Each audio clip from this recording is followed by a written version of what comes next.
Okay, and we are live on YouTube as well. Okay, thank you, Nathan. Yeah. Okay, welcome to the March meeting of the Buffalo Fiscal Stability Authority. Thank you for attending. Earlier today, the Audit, Finance, and Budget Committee met and authorized the posting of BFSA's 2021 preliminary budget and related four-year financial plan in accordance with legal requirements. Copy of this document is included under tab 1 of your board book. This preliminary budget and financial plan, as prepared by BFSA staff, commences the public commentary period. If any director has any comments at this time, we will now record them. Any comments on the proposed budget and four-year plan? Okay, if there are any comments over the next few weeks, please submit them to Jeanette. An updated version will be circulated by email as necessary. Approval of the final budget will be required at the June board meeting prior to the start of the next fiscal year. There is no board action required today on this item. The revised agenda for today's meeting was emailed separately to you along with the presentation slides.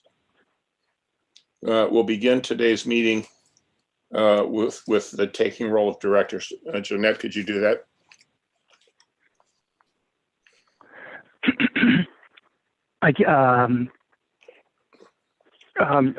Director Olson? Present. Director Jurasek is present. Director Floss? En route. So he's excused. And new director Andrew. He is excused. We do not have Mr. Chair, we do not have a quorum to take formal action. What do you propose? How do we proceed? Well, I propose that we proceed with the items on the agenda that don't require a formal. For the record, this is Mark Pollinkars. I am here. Oh, good. And also from my staff, Benjamin Swanenkamp is on. So I do, if with my attendance, as well as if I have to step away, Benjamin's, I believe there is a quorum then. Okay. And I'm here also. This is Donna Estrich in place Hi, of Donna. How are you? Fine, thanks. How are you? Pretty good. Okay. We actually, just to interject, we have four directors present. With Director Floss, if he's able to join us, we'll have a quorum. I think we can proceed, and for the convenience of the county executive as well, rather than delaying this. Our first item of business today is a sad one. I recognize formally the immeasurable contributions made not only to this authority, but also to the city of Buffalo and the Western New York region overall by George Arthur. George was a close friend of mine for many, many years. It was certainly my delight to be on this board with George. He's always lively, informed, and never lost his legendary sense of humor. I will read the formal resolution. This is one of obviously many that issued throughout the region to honor George. Whereas on July 3rd, 2003, the New York State Governor signed into law Chapter 122 of the laws of 2003, known as the Buffalo Fiscal Stability Authority Act, which created the Buffalo Fiscal Stability Authority to assist in the restoration of the fiscal stability of the city of Buffalo and within its covered organizations. And whereas Governor Spitzer appointed George K. Arthur to the BFSA Board of Directors on August 9th, 2007, and whereas on November 7th, 2007, the Buffalo Fiscal Stability Authority Board of Directors unanimously approved a resolution appointing Mr. Arthur as the board secretary. And whereas Secretary Arthur has the distinction of being the longest serving director of the Buffalo Fiscal Stability Authority, having served for 14 consecutive years. And whereas during the term of Secretary Arthur's service on the board, the BFSA is attributed to having saved the city of Buffalo more than $220 million. And whereas Secretary Arthur served tirelessly in working to promote the mission of the BFSA to help restore the long-term fiscal stability to the city of Buffalo and the covered organizations. Whereas Secretary Arthur's contributions to the city of Buffalo and the region were not limited to his work on the BFSA board and include his longtime service on the Buffalo Common Council, including serving as council president, and his service and contributions made to various arts and cultural institutions, including the Colored Musicians Club of Buffalo, the Pine Grill Jazz Reunion, and the Nash House Museum. George also worked tirelessly on the Buffalo City Charter Revision Commission prior to his work on the board as well. Whereas Secretary Arthur's public service continued through these various roles he undertook within the community, as evidenced by his inclusion on Buffalo's Freedom Wall. And whereas Secretary Arthur served dutifully until his passing on December 25th, 2020. And whereas Secretary Arthur's contribution to the BFSA and the Western New York community will endure well past his tireless service to the BFSA. Now, therefore, be it resolved that the Buffalo Fiscal Stability Authority does hereby honor and appreciate George K. Arthur for his outstanding contributions to the Buffalo Fiscal Stability Authority and to the betterment of the city of Buffalo, its citizens, and the Western New York community. This resolution shall take place immediately. May I have a motion to approve the? As moved. I'll second it. Any discussion? No discussion other than to say, I don't think that resolution could go into, we could spend a long time honoring George Arthur for his service to the community and his friendship. And I just want to thank you for moving ahead with this resolution for a very good man who made our community better. Oh, absolutely. He made it so much better. Very courageous man in terms of his service in integrating the schools of the city of Buffalo. He had a lifelong commitment to the East Side to make sure that community economic development funds were equally distributed. And he was also just an extraordinary friend. So I appreciate that. Okay. Any other comments? Okay. All in favor of approving the resolution? Aye. Say aye. Aye. Aye. Opposed? Okay, hearing none, unanimously passed. Our next item of business is to approve the minutes from BFSA's December 17th, 2020 board meeting. Directors will find a draft of the minutes and the accompanying resolution in your board book under tab 2. Are there any corrections or deletions of the minute in the minutes? Mr. Chairman, I hereby move the minutes. Second. Okay, any Sorry further for discussion? being late. I No got problem, caught Fred. Good to see you. Testing students for the COVID, and they wouldn't let me finish, so I had to finish. Well, you were doing God's work. Okay, we have a motion to approve a resolution honoring George Arthur. All in favor, aye. Aye. Aye. Opposed? Okay. I know we voted twice, but Fred came. Okay. We're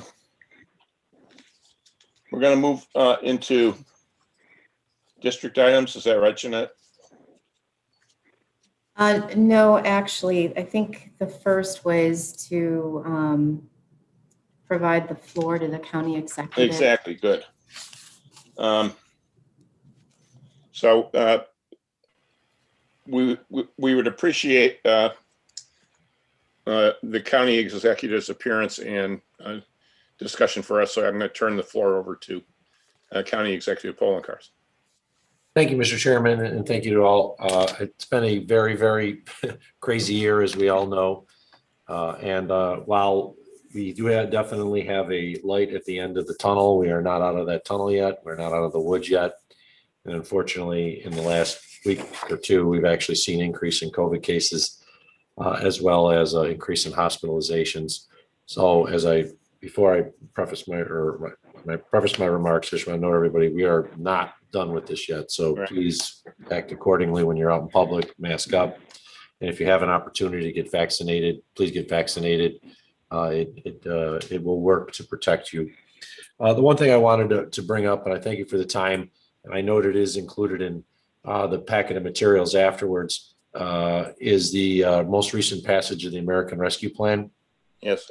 Which is a tremendous opportunity for local governments, not only Erie County, but of course the city of Buffalo, to utilize resources to address the problems that we have related to COVID. And I think I brought that forward because we had previously discussed months ago about the possibility of a rescue plan for local governments and what that may entail. And now we have it.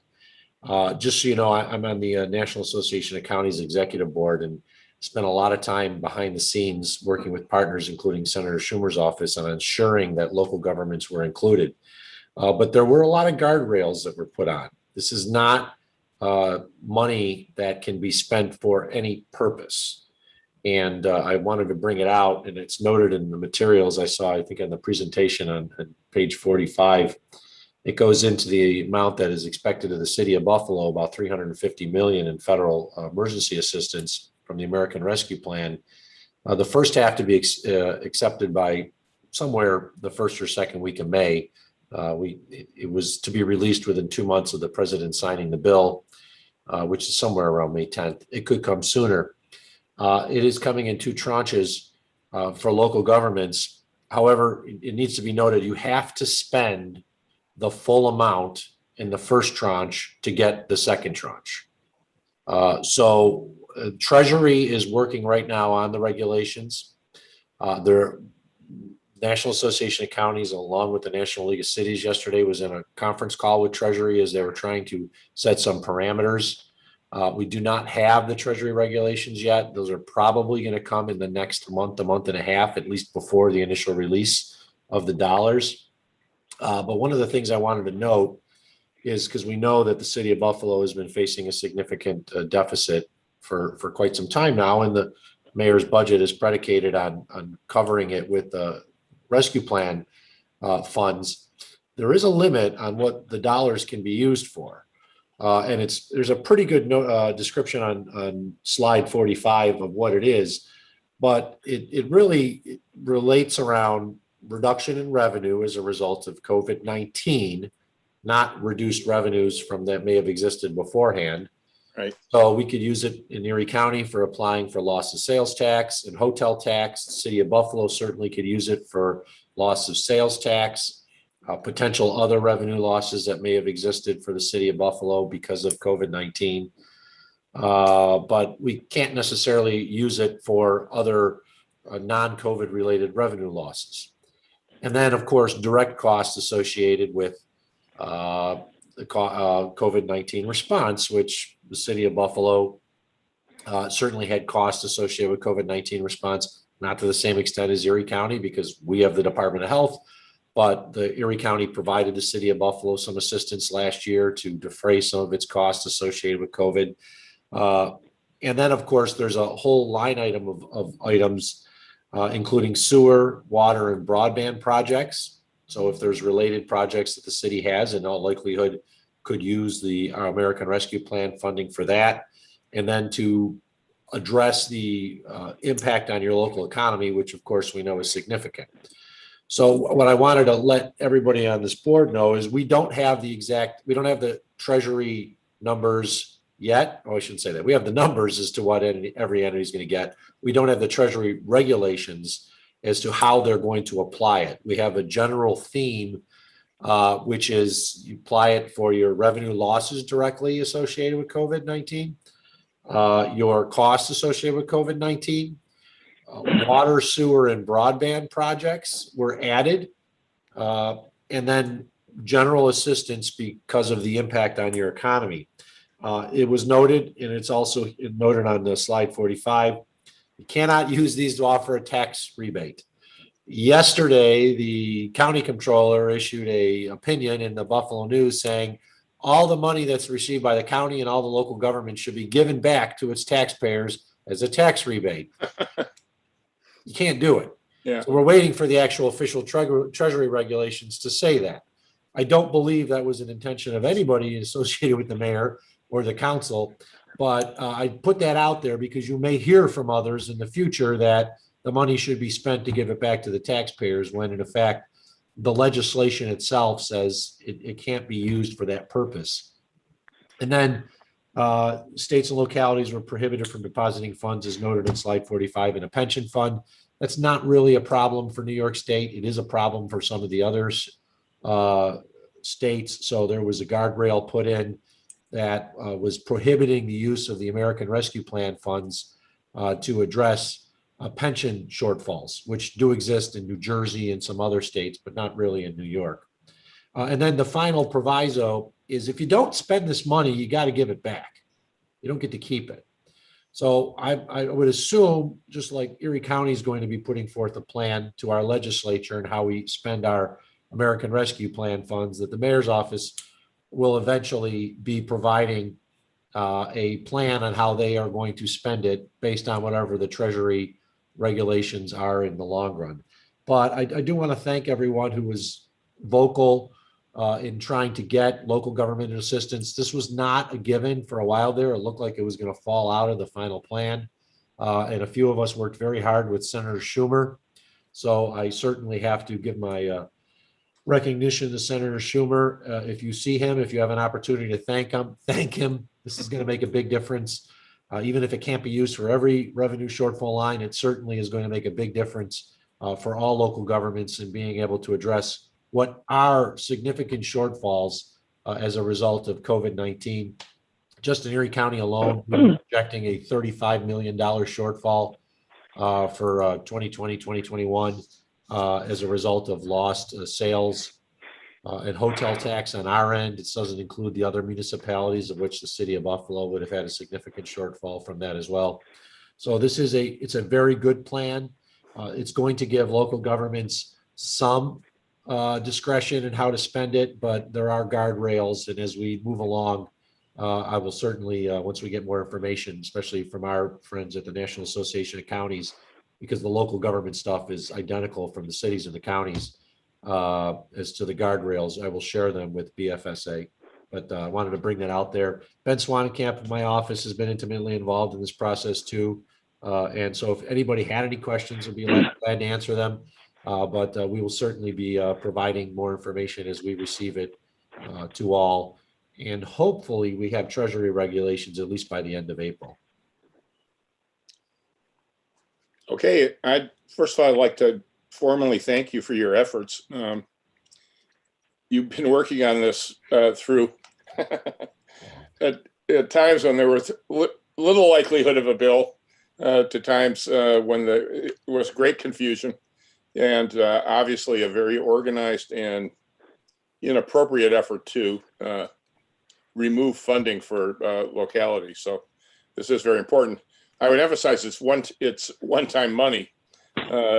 So the idea of investing in infrastructure, especially broadband capacity, which I know you have committed to, is very important. This year exposed many faults in our governmental service net, and certainly one of the big ones was universal access to broadband and computing services, particularly in lower income communities of color. And this has obviously complicated the efforts of the school board, which has had to work largely online, and efforts to broadly distribute the vaccine as it becomes available to people who can't make appointments online. So just from my own personal perspective, I think that is an exciting and really necessary avenue for spending some of the funds. I'd also like to congratulate both county government and the city government for not overreacting to this and this extraordinary crisis and leaving time for things to develop. Obviously, your patience was well served, and it is encouraging that a lot of these problems can be corrected now. Any Mr. other Chairman? comments? Mr. Chairman, if I can add my voice and thank the county executive for his hard work. He knows a number of the organizations I work with have worked very hard and are in the process of thanking Senator Schumer for all of the hard work that he's done, and particularly bringing the money back to New York, which if he wasn't in his position would have been much harder to do.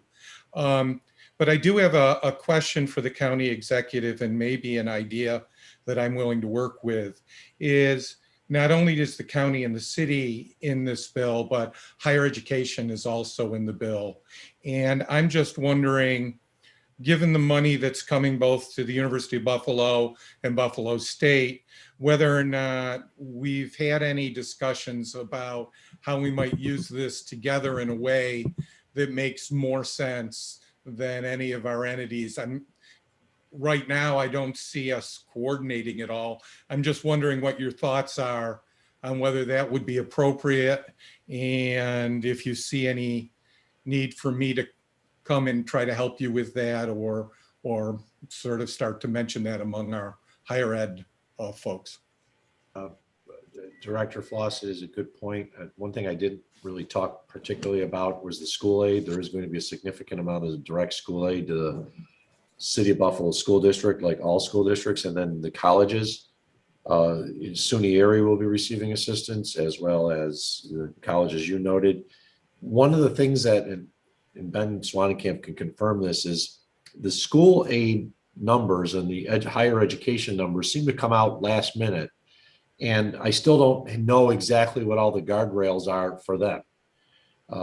We know that there will probably be assistance like we can in workforce development areas and the like, but I'm not exactly certain to what extent there are the rules of engagement, so to speak, for the higher education will be.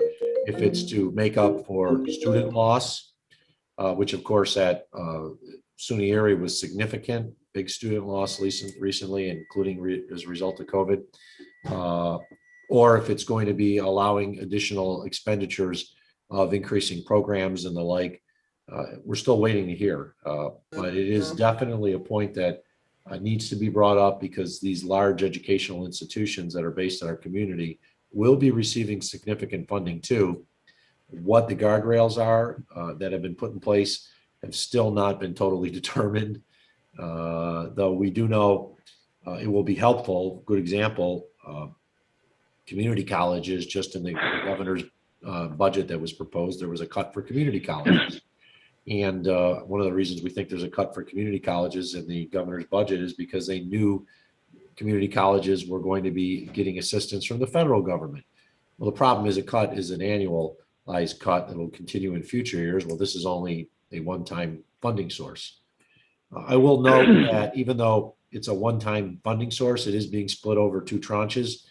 And as described to us, it's really like a 3.5-year plan as it pertains to the governments, where you'll be getting basically half of it to spend between now and next year. And then if you get it, if you spend it, then the remainder will have to be spent by, I believe, December 31st of 2023. Is that correct, Ben? Is it 23 or 22? Oh, sorry, I have to unmute there. No, so it'll be the end of 2023. Yeah. Yeah.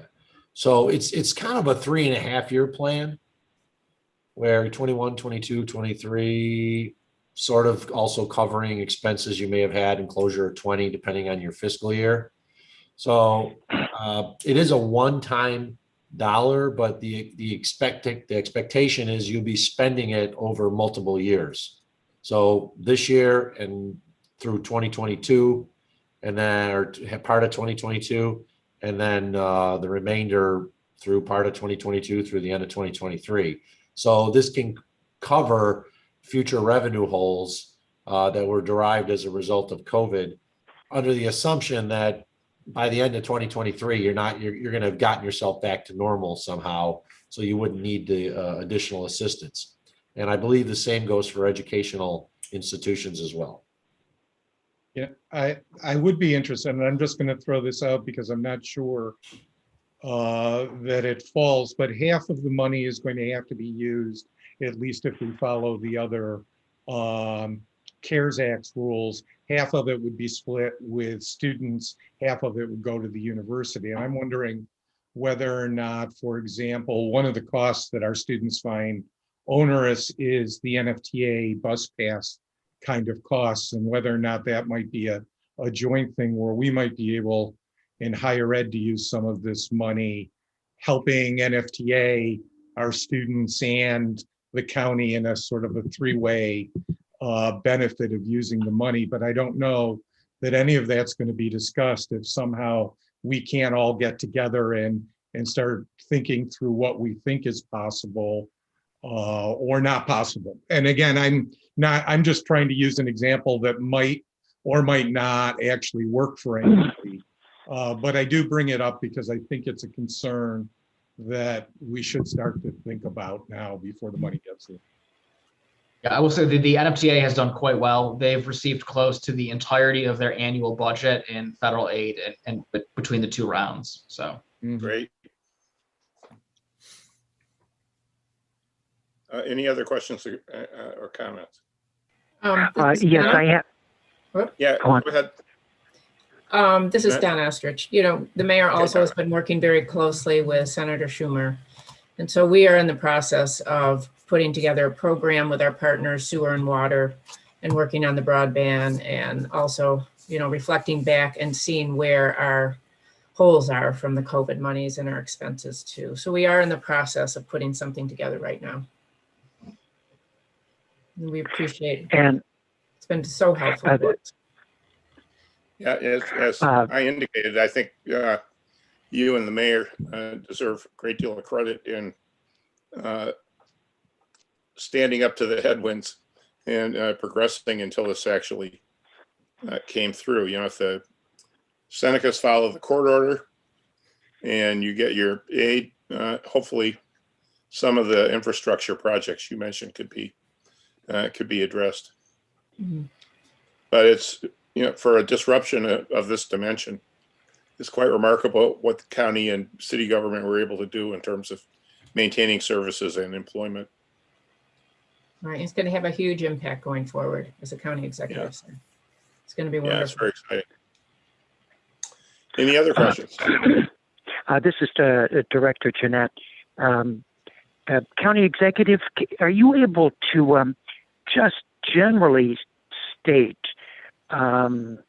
in terms of tangible infrastructure, water, sewer, broadband, in terms of tangible infrastructure, what do you predict?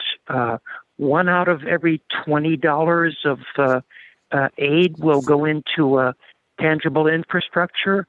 What do you predict from the money coming will go into infrastructure, and the rest will try to make budgets whole and enterprises and institutions whole again?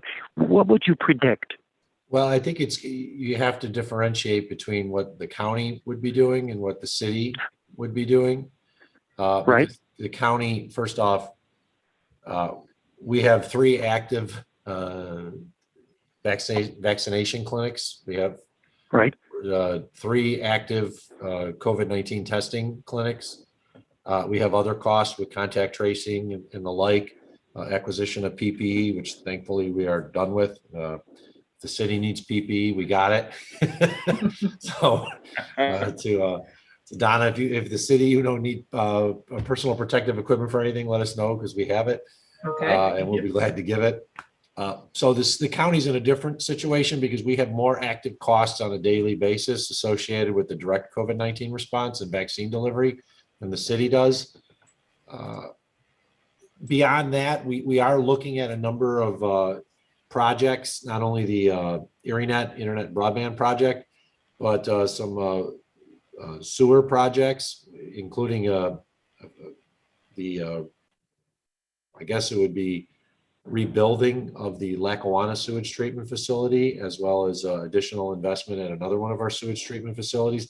The problem we're facing is because the money has to be spent by a certain time, it's not like you can just snap your fingers and all of a sudden rebuild a sewage treatment facility. And so even though there are some projects that we know we need to do, and we've actually done some engineering and architectural associated with it previously, so we can move those ahead, it's going to depend on how shovel ready the project actually is.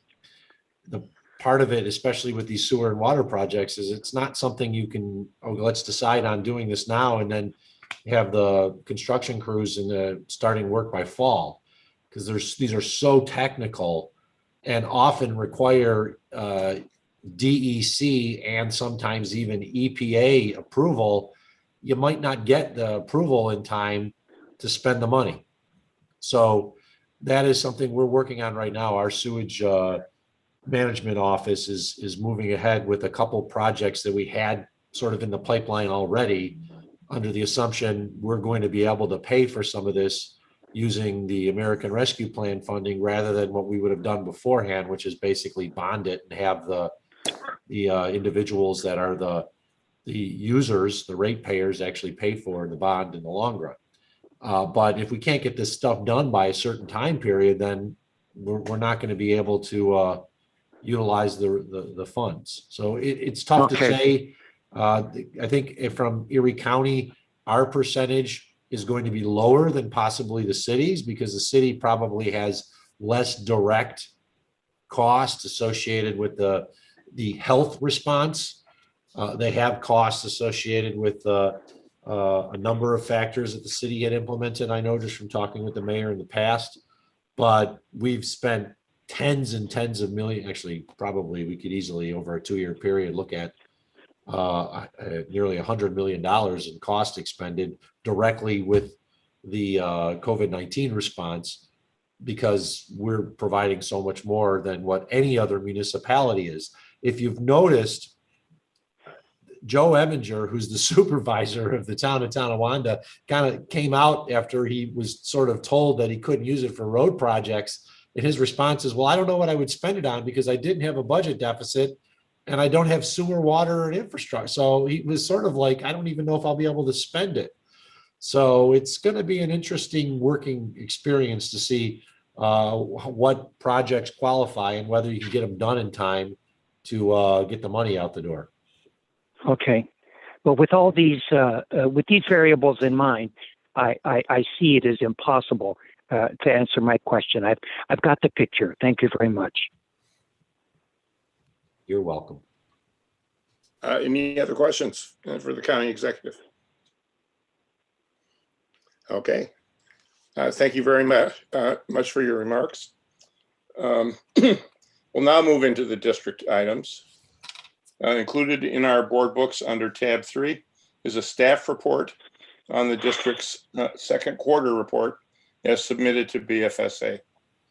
Nathan will review this item along with the New York State executive budget and federal stimulus programs as impacting the district. We have present today district officials who were asked to meet with us to discuss financial matters impacting the district, particularly as these matters related to the current status of the financial plan's gap elimination program, the school's reopening plan, and related costs and projections for programs above and beyond those currently provided to address the achievement gap from the period of school closure. Chair Olson, if I could interject, I'm sorry to interrupt you, but Oh, no, anytime.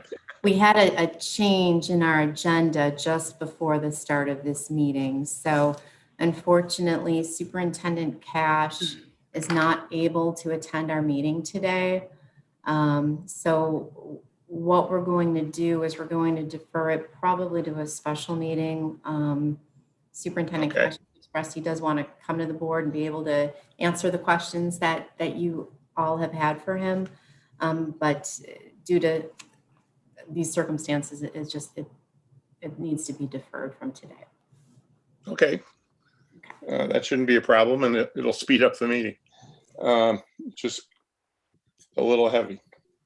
So I guess we'll begin first with Nathan's discussion, as indicated. So Nathan. Good afternoon. Just give me one moment here. I'm going to bring up the presentation.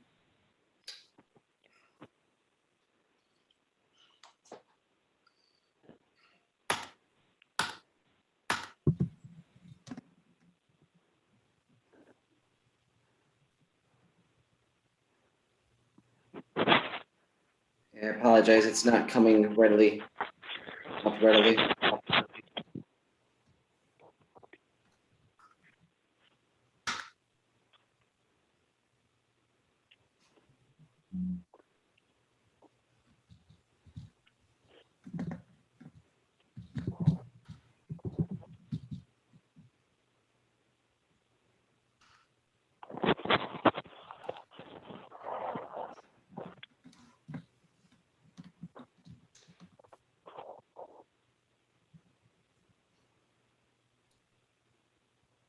Jeanette, as an executive director, are you able to pull this up? I have it open, but it's not showing up. Let me give it a try. Thank you.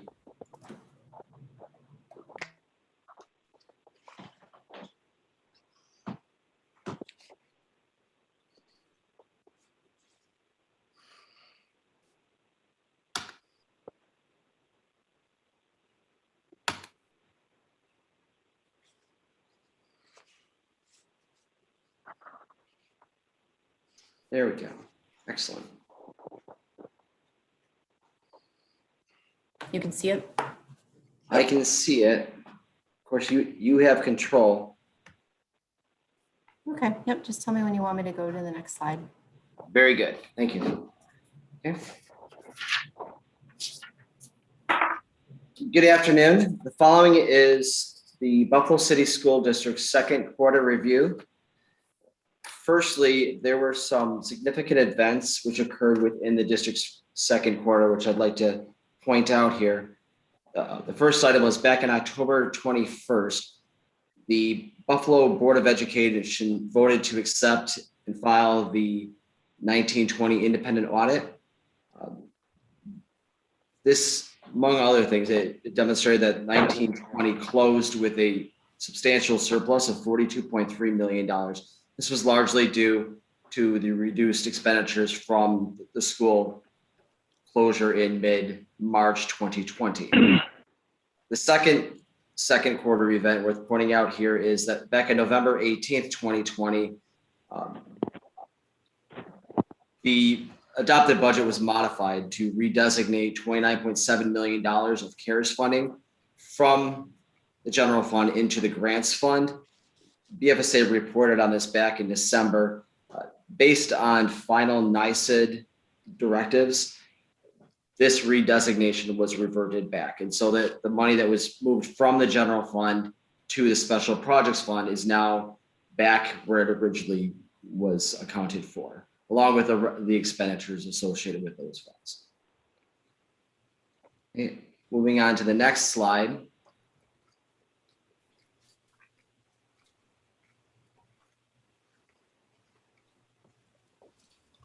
December 27th of 2020, the U.S. Consolidated Appropriations Act of 2021 was signed into law. This is a $1.4 trillion bill, of which $0.9 trillion was included for various COVID-19 relief programs. The district's additional fiscal year 2021 funding is titled COVID-19 Supplemental Stimulus, was quantified at $88.7 million. A little background behind this. That number is included within the preliminary 2021-22 New York State aid runs. It's likely that it will be received like in 21-22, but structured over 2 years. So just as more information is available, we can report on that. But according to the first aid run, it was included all within the 21-22 year. And then the final significant event within the second quarter itself was that at the end of the quarter, on December 31st, the current fiscal year end favorable budgetary variance of $50.4 million was forecast, budgetary variance, and a $0.4 million overall surplus was forecast. Next slide, please.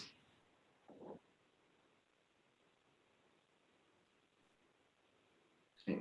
There's several events which occurred subsequent to the end of the second quarter, which we'll go over briefly here. The first was that on January 19th of 2021, Governor Cuomo announced the state fiscal year 21-22 executive budget. This included district funding of $785.9 million, which would be an increase of $49 million or 6.3 from projected fiscal year 2021 state aid. This includes the aforementioned non-reoccurring federal COVID-19 stimulus funding.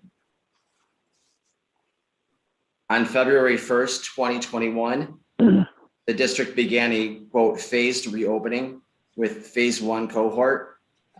These are the first students that would return to the Buffalo Public Schools following the March 2020 pause, which started the remote learning. And then I note right here, just this past week, phase two started. It was initially intended to start on March 15th, but was delayed until this past Monday on the 22nd.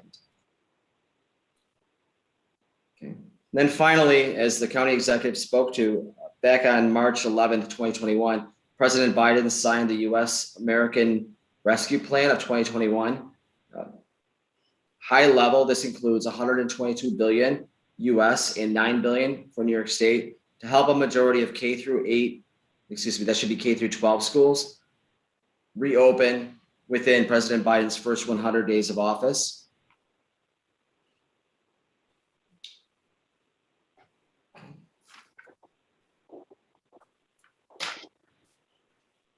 And then this bottom part here, the district's award was having trouble seeing that portion, but the final number was about $232.56 million. Next slide, please. Okay. Moving into the district's fiscal year 21 numbers to date, we have on this slide budgeted and forecast revenues and expenditures. Revenues are right now forecast to be a little bit under budget by 2.5 million. Expenditures are pretty significantly under budget by 52.9 for an overall projected budgetary surplus of 50.4 million. And I'll review those numbers in a little more detail in a moment. This slide just depicts all of the general fund revenues. I'll get into what is driving the $2.5 million unfavorable surplus in the next slide. Erie County sales tax receipts are the district's fourth largest revenue source. It's budgeted at $44 million for 2021. This is a revenue that's heavily influenced by the state of the national, regional, and local economy. District has now forecast is pretty significant, 3.5 million or about 8% favorable fiscal year end variance. Little detail behind that, actual sales tax receipts at December 31st, 2020 were about $21 million or about $1 million or so higher than actual sales receipts at December 31st, 2019. And this is 1 year later, but this is despite a national recession. So sales tax numbers were actually a little bit higher at that point. The fiscal year end 2019-20 sales tax receipts exceeded budgeted amounts. The 1920 actual receipts were about $1.5 million greater than budget. And the district historically budgets sales tax receipts pretty conservatively. The last 5 fiscal years have all concluded with favorable budgetary variances. All other revenues are forecast at about $6 million or 31% to be unfavorable. This is a pretty broad category. It includes tuitions, interest, interfund revenues for indirect costs, and a lot of other miscellaneous revenues. The 2021 budgeted all other revenues additionally included this new item. It's a $6 million recovery of prior fiscal year charter school overpayments. The district has withheld about $6 million from the various charter schools and is waiting for NYSED to rule. NYSED hadn't ruled yet and has not ruled yet.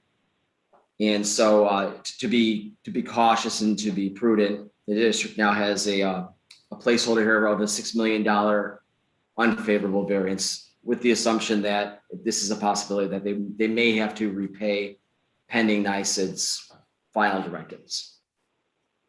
Next slide, please.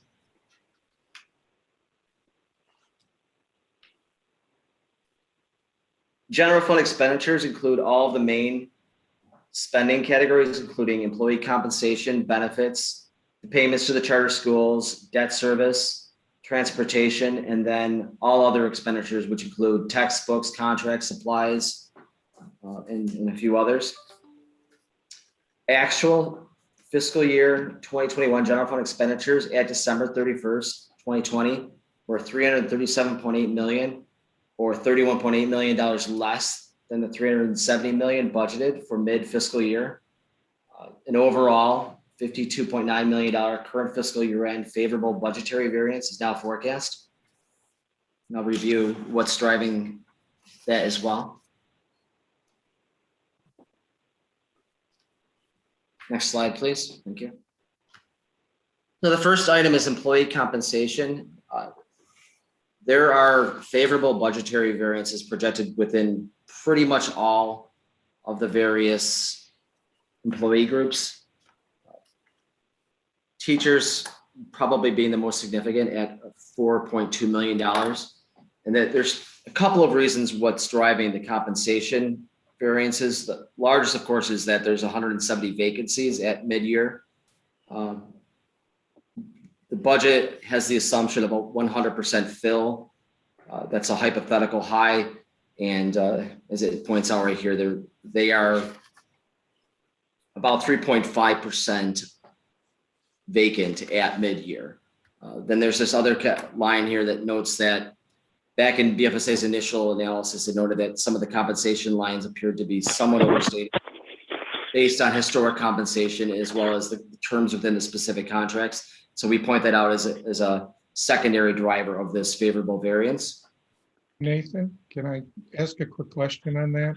Certainly. Given COVID, and it seems like we have this huge surplus, but given COVID and needing to socially distance and everything else, how do we reconcile what looks like a larger need for more teachers with this huge, unfilled vacancies to meet the needs for the students? Is there any discussion of what the implications of this were given COVID and the issues that they were dealing with? Certainly. I would point out that the number of teachers were increased from the adopted to the modified budget. And so that the number of actual vacancies at mid-year was only about 13 for the teachers. So they increased the number beyond what was originally budgeted. Okay, so really, I mean, I can understand transportation and other workers who, if you close the schools and you're not using their services, that we leave those. So what you're saying is that we really didn't add any additional teachers to try to cover smaller classes or this whole, social distancing. Is that something that's addressed going forward for the fall? Or is that something we're going to talk about later? I would think that that would be a management discussion, the appropriate number of teachers. I would say that yes, the number of actual teachers has not significantly been increased. There's a very, very large teacher aide, teacher assistant vacancy of about 100 at mid-year. So they've purposefully not filled the budgeted level for the aides and the assistants, but not the teachers themselves. Director Floss, this is Jeanette Robe. I just want to add to what you are questioning is kind of specifically what I had circled back on behalf of the comments that came from the board at our last meeting to meet with Dr. Cash on today. So when we schedule that special board meeting, I think it's going to be a great forum for you to ask those kind of questions too and get answers right from, the top. Thank you. It just sort of stuck out there as an issue. So I didn't know whether or not there was, some thought process before, but I think you're right. We can wait for Superintendent Cash to see where we're going. Because obviously all of this with the new federal money and having to be spent on things might be very important, particularly in the fall to do. And I suspect that they'll probably be looking at that given everything that's changed in the last few weeks. So I don't expect them to have come up with all of the answers, but I think it's something that we should push on to make sure that they use their money, the money that they can get from the federal government in a way that's going to bring students back and bring them up to grade level as quickly as possible. And that presumably means, additional money for aides and teachers and other things to try to be able to do some of those things. So I do think we need to think that through. And it does go to my discussion with County Executive Bowenkars, is that there is money at the higher ed level, and we may be able to have open discussions on how we do transitions from high school to college and other things where money we might not have been able to use before. Maybe we can be creative and much more helpful to the students in the city of Buffalo. Sorry. No, absolutely. I think we're long overdue for a productive discussion with the superintendent, especially given the enormous deficits in learning that have apparently resulted from this crisis. So I think it's absolutely critical that we have that discussion. Any other questions for Nathan or Jeanette? Okay, I guess we're. I got a couple more comments to make. Or Okay, absolutely. This is Director Jeanette. Though we've said in the last 15 or 20 minutes, we'll be rescheduling a meeting with the superintendent. And there the focus is 100% on the school's current operating and its forecasting. That will of course include the superintendent's team, his own senior team. Will it include the chair of the Board of Education? Jeanette? We certainly invited the chair of the Board of Education to the meeting, and I would invite her again. Absolutely. Okay. All right. That's all we can do then. Okay. And Jeanette and Niels, so your notion is as soon as we can put that meeting together, or should we make sure that it happens after the governor's formal hard announcement about next fiscal year's budget? When would that be? May 15th, May 20th? Jeanette, you know. Right, we have the district, the mayor will be submitting on behalf of the school district, the new financial plan on May 1st for the school district. When I spoke to Right. Jeff Pritchard this morning, he indicated that he's really largely reworking the entire financial plan, but he's kind of at a point of just static because he's waiting on information from New York State in terms of how the federal stimulus in particular is going to trickle down to the local level, if they're going to reduce state aid to offset against the increase in federal aid, similar to what they did with the ERA funding years ago. So I think there's probably some logic in waiting until there's more information if you wanted a very more concrete plan from the school district. May I say Oh, something, please? Excuse me. This is Paulette Woods. I am on the line and I'm enjoying your presentation, going over the Buffalo Public Schools books and our financial reports.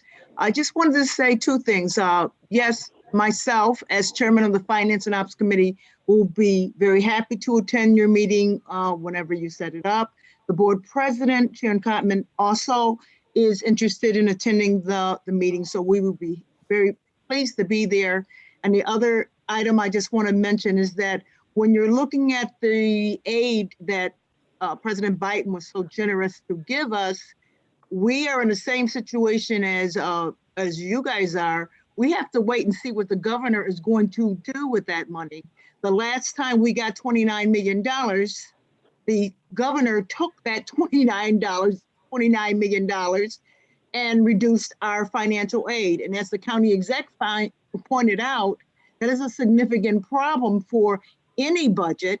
If you take a one-time revenue and you reduce for the next 5 years or add to infinitum our state aid. So we do need to see what the governor is going to do in his budget, because he will be creating a crisis for us that will not even be offset by the second allocation that you mentioned, that we were getting 88 million.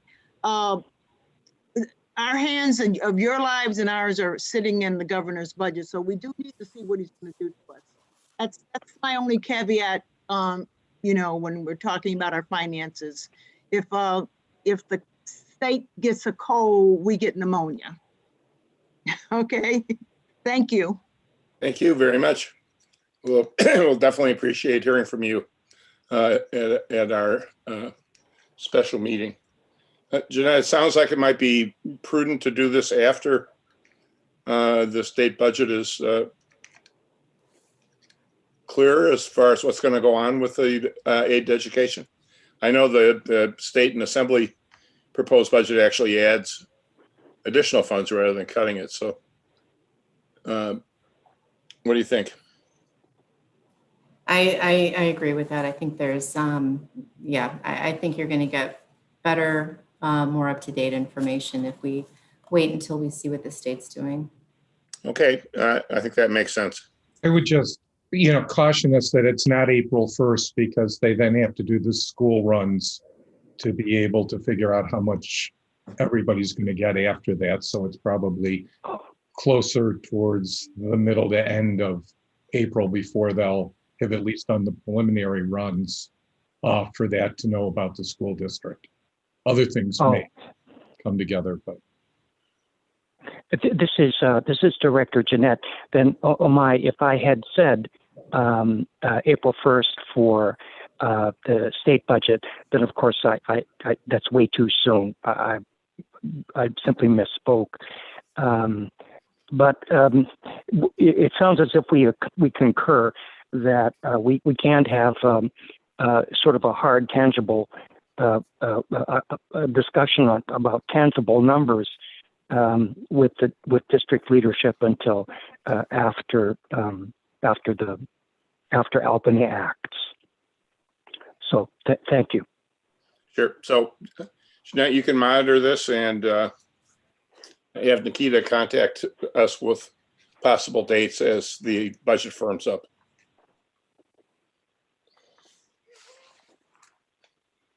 Okay, we're going to forego the rest of the district reports and I guess go straight to the city items. These include the reviews of the second quarter report and a brief overview of the New York State executive budget and the recent federal stimulus as it relates to the city of Buffalo.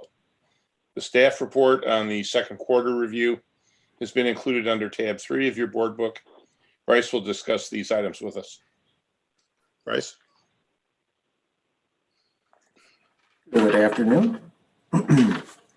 Thank you for giving me the opportunity to address the board. I want to begin with the city's second quarter report.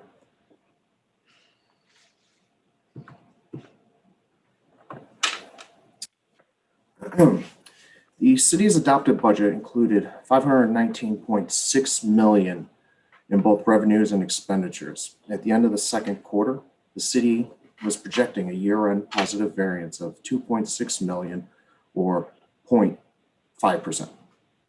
Revenues are projected to be an unfavorable variance of $11.1 million or 2.1%, and expenditures are projected to have a positive variance of $13.7 million for the year-end projection of $2.6 million.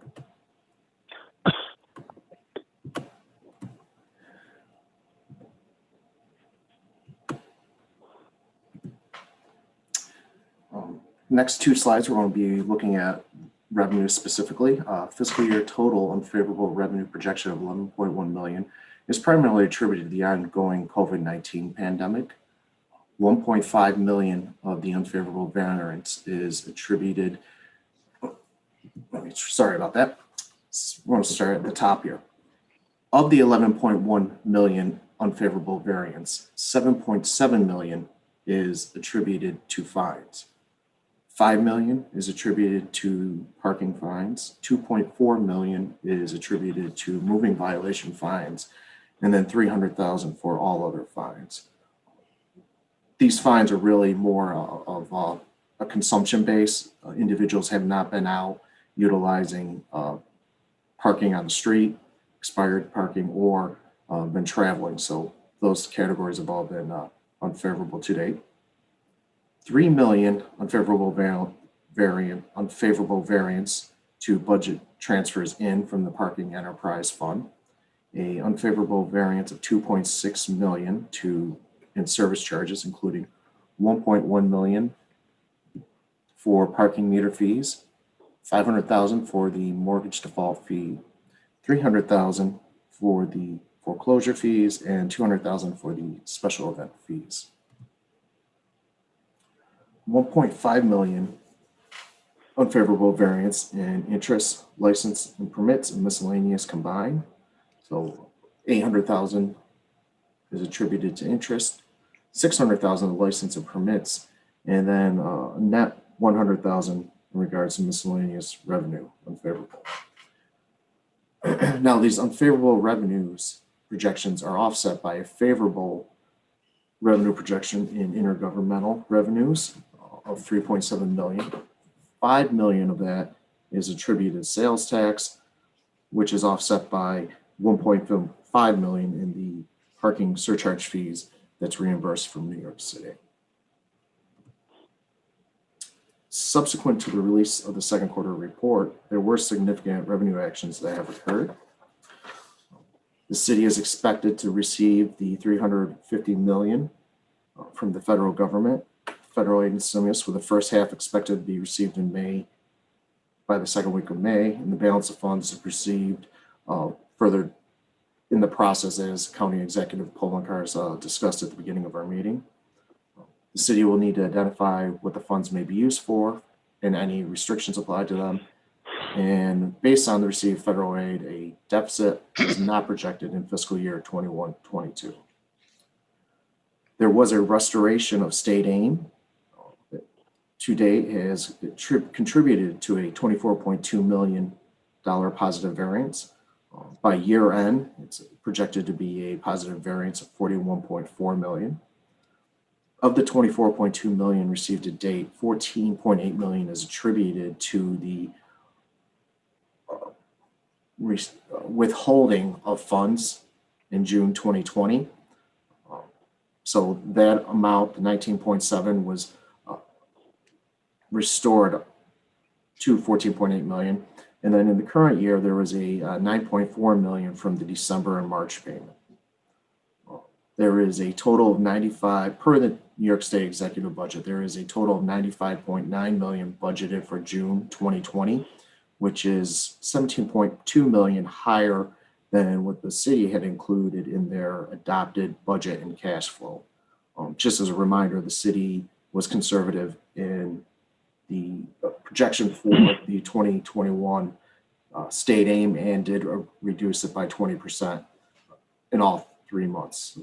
Subsequently, under the proposed executive budget, that amount has been restored, not fully, but at 97.5%.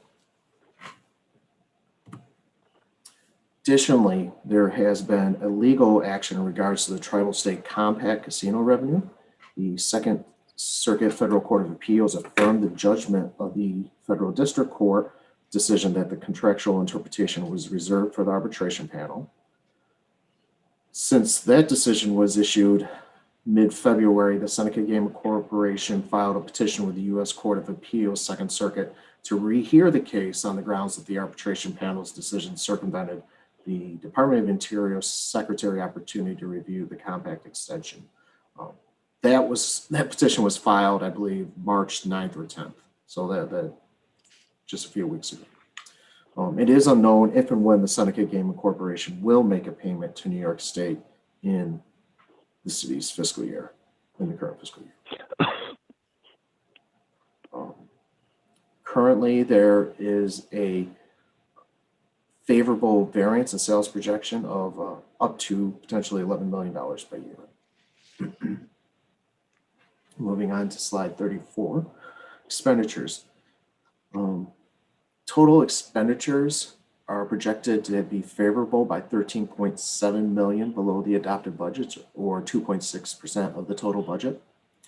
8.6 million of this favorable budgetary variance is projected for departmental expenditures. Fire department is expected to exceed the budget by 3.3 million, and the remaining 14 departments are projecting favorable variance, and that's where we get the 11.9 million. Administration and finance is projecting favorable variance of 3.2 million, public works at 3 million, police department at 1.4 million, and all other departments net positive variance of 4.3 million. There is a 5.1 million favorable budgetary variance projected for general charges. 4.6 million of that is attributed to fringe benefits. On a combined basis, retiree and active employee health insurance is projected to be favorable by 3.2 million. Favorable variance of 900,000 for workers' compensation insurance payments and 400,000 for dental insurance. And then favorable variance of 100,000 for all other fringe benefits. There's also a $1 million favorable variance for utilities. And currently there is a unfavorable variance for personnel services of approximately $500,000. Those service costs are really related to the long-term IOD cases that the city has for some of their employee classes. Staffing wise, the current operating budget, had budgeted for a staff of 2,688. As of December 31st, 2,433 positions were filled, creating a vacancy of 255 positions, or 9.5%. Drilling down a bit to the police and fire, you'll see that there is a vacancy rate of 6.5% of the police department, or approximately 52 employees. And then over on the fire department side, vacancy rates at 4%, or 30 employees. Moving down to slide 37. At the end of the second quarter, the city was estimating a year-end surplus of 2.6 million. In addition, there were these significant events that we've discussed, the federal stimulus in the amount of $350 million. The New York State restored 17.6 million of state aid and only reduced the March payments by 5%. The recent legal action to the tribal state compact and the improvement in sales tax. The city should closely monitor its unrestricted cash balances as any shortfalls will place. Let me try that again. The city should continue to closely monitor its unrestricted cash balances as shortfalls were projected in certain months this spring. Moving on, 1 second, please. Moving on to the New York State Governor's, actually, before I move on to the next section, I know I went over the second quarter rather quickly. I just want to pause for a moment and see if there were any questions from the directors. All right. Hearing none, I will move on to the governor's executive budget proposal.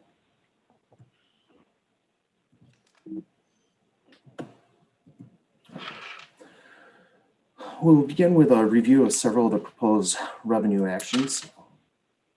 One of them that will have a trickle-down effect for the city of Buffalo is to grant permanent sales tax authority to all counties. This would up to 4%. Annually or every 2 years, Erie County has to go back to New York State to get authorization for the different components of the local sales tax that's authorized here. Moving on to the next one, we have the sales tax equality for vacation rentals. Premise behind this is to level the playing field between traditional hotels and motels with the expanding hospitality industry with the inclusion of Airbnbs and other alternatives to vacation rentals. So this would apply state and local taxes to all types of rentals, be it a hotel, motel, Airbnb. The third component in the executive budget on revenue is to collect a sales tax on cannabis. It allows a local government to apply their sales tax rate on the legalized sale of cannabis. Moving on to slide 40, some local government finance areas impact. The executive budget extends the authorization for local government piggybacking on contracts. So this allows any local government, the city, the county, or smaller government entities to piggyback off any currently let contracts, be it a federal contract or a city contract. This has been extended till July 31, 2023. Another proposal is to provide a market rate of interest on court judgments. The intention behind this is would it lower the cost during the judgment while the proceedings occur. Currently, it's a fixed rate at 9%. And then the continuation of the countywide shared services match. This expands the opportunity for local governments, shared service plans, actions, and state matching funds. And this continues. This is part of the governor's continuation of trying to consolidate and share services between the various levels of government. Moving on, continues the reduction in aid to cities, reduces the amount of aid and incentives to municipality for cities. The hit to the city of Buffalo is a reduction of 2.5% compared to what was previously provided in fiscal year 2019. There's the AIM-related payments for towns and villages. As we saw previously, there was a clawback on the sales tax. Let me rephrase that. Previous budget, they eliminated AIM for towns and villages, which left it to the county and major cities to cover those AIM payments. There's a continuation of that in this executive budget. Local government assistance program reductions. As a result of fiscal crisis, local government assistance payments will be reduced by 5%. That includes the arterial highways as well as some of the court costs that municipalities are responsible. State aim over the financial plan is held flat at 157.3 million, which is that reduction of 2.5% that I mentioned previously. These could potentially have some costs for the city. These are some public safety initiatives in the governor's budget. There's a strengthening of hiring standards for police officers, requires all law enforcement agencies to comply with background check standards, including a criminal history check, mental health exam, review of the police registry for permanent decertification and disclosure of previous misconduct. Requires accreditation of police departments for background checks, institute accreditation requirements for police departments, establish decertification standards for police officers. These were all implemented under an executive order this past year. Municipalities have until April 1st to put forth a plan. I know the city of Buffalo has been working on this and moving it forward, but there are potential costs because if a monitor is put in place, the city would be responsible for those costs of any monitorship. This is a repeat from last year. This is the eliminating duplicative and overlapping governments. Once again, they are funding the local government efficiency grants, which were the competitive grants to provide funding to assist with efficiency projects, including functional consolidations, shared services, and regionalized delivery of services. There's the Citizens Reorganization Empowerment Grants, the Citizen Empowerment Tax Credits, as well as the Municipal Restructuring Fund.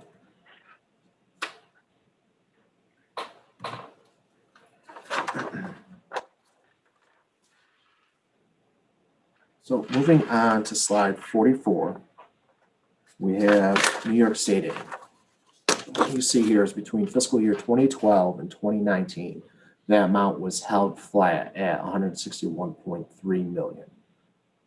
Previous fiscal year 2012 represents actual reduction of 3.5 million compared to fiscal year 2011. So as you can see here, there's a trend of reducing aim for the city of Buffalo. In fiscal year 2020, total received by the city of Buffalo was 141.6 million, since the state had withheld 20% of the June 2020 AIM payment, which was approximately 19.7 million. Subsequently, that amount has been received in March at a reduced rate. The city received 14.8 million of that. So fiscal year end, the city is, the current projection will receive 170.4 million, which includes the 14.8 million from the previous year, and then the restoration of the December, March, and potential increase of the June payment. And then, as I previously mentioned, there is a 2.5% decrease compared to the 2019 amounts in the 5 years of the financial plan. Slide 45 is the federal stimulus. So just following up on this, these are some of the restrictions that were touched upon by the county executive previously.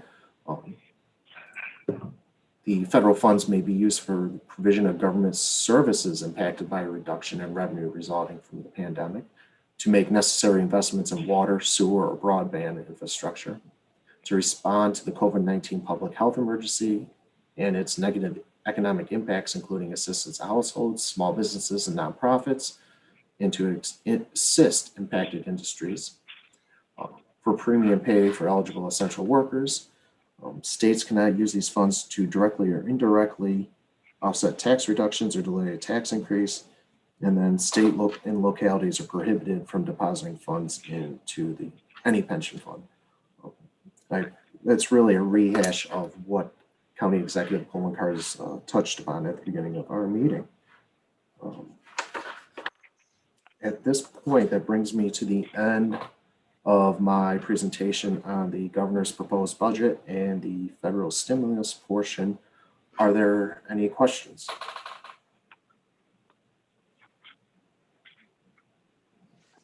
Okay.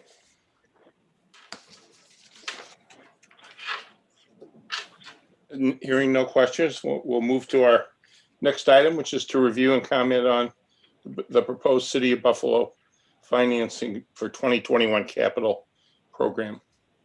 The board book includes 2 items we will be discussing, including a staff memo on the final 2021 capital budget and the pricing differential analysis is prepared for the current proposed borrowing.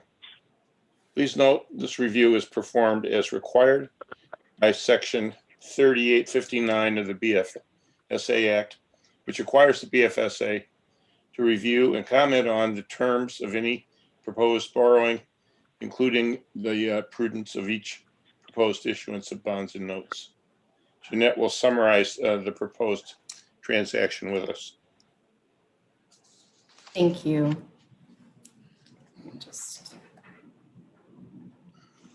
There we go. All right, so to take you back to the final 2021 capital budget, we reviewed the preliminary capital budget at our December board meeting. Subsequently, Common Council did approve the final 2021 capital budget in the amount of $47.2 million. The total amount is unchanged from the mayor's proposed capital budget.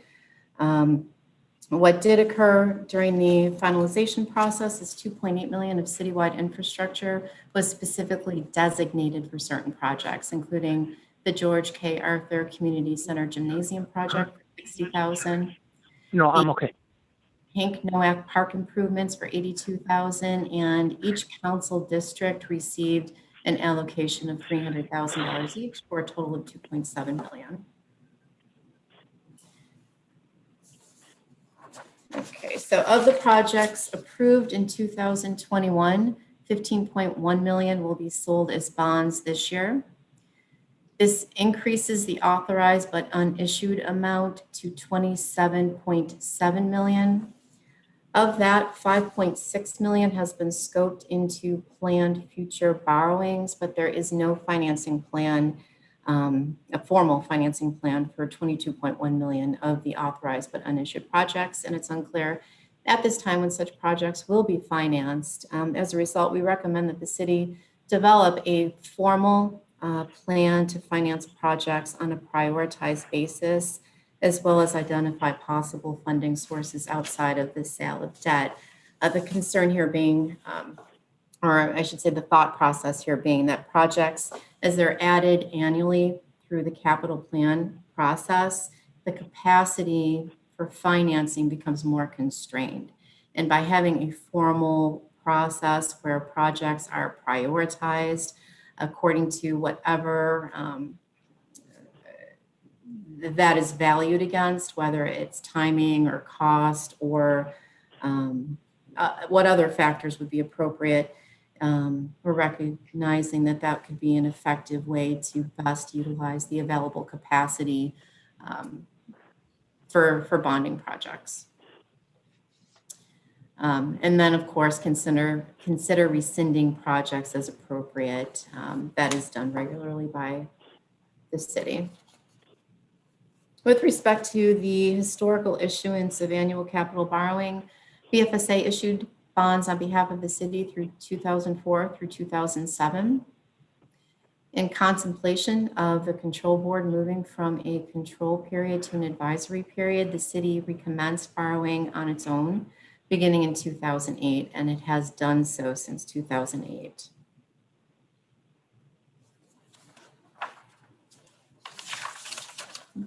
Bfsa inherently provides a more cost-effective financing framework through the fact that we intercept state aid and sales tax. Bfsa can sell bonds in the market at a lower cost compared to the city of Buffalo. We know that, but it's also important to note that the existence of the control board continues to affect the city just beyond Bfsa being able to sell bonds at a lower cost. One area is the credit rating reports that come from the agencies. They regularly cite the existence of the BFSA as a credit positive and doing and evaluating the creditworthiness of the city. And secondly, the city prices at a price point for its bonds a little bit higher, meaning more beneficial to the city, a lower interest rate than typically would be seen for a government with a similar bond rating. And this is attributed to BFSA's continued existence and active oversight. With respect to the current ratings, Fitch recently reaffirmed BFSA's rating in September of 2020. Also in September 2020, Fitch downgraded the city from an A+ to an A rating and also revised the outlook from to negative. This follows a downgrade in 2019 from AA- to A+. Taking a look at Fitch's rating report, Fitch cited overly optimistic revenue assumptions and an expected use of unrestricted fund balance to manage the financial downturn, and the expectation that the city will struggle to regain structural imbalance as key factors in the downgrade that it received. Fitch also wrote it believes the BFSA's advisory role may have a stabilizing effect on the city's operations due to the fact that BFSA has the ability to reimpose a control period if those triggers as they exist in the BFSA Act are in fact triggered. Moody's last reaffirmed the city's rating in February of 2020 at A1 stable.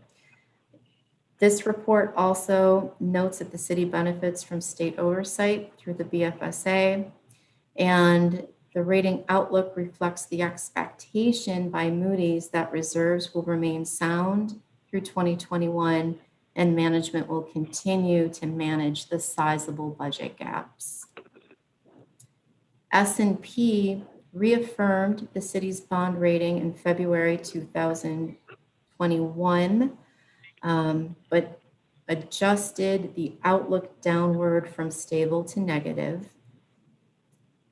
S&P stated that the negative outlook reflects a 1 in 3 chance that over the next 2 years, there could be a bond downgrade by S&P on the city's rating. It also cites the uncertainty in the timing of revenue, specifically references the federal aid as well as the casino revenue.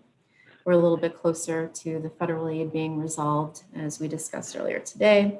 And it recognizes that even with the one-shot revenue from federal or state government to assist with the pandemic, concerns around future revenue generation remains, noting the history over the last 3 of the 4 years, which was a negative operating result, which resulted in a weakened reserve position at the city.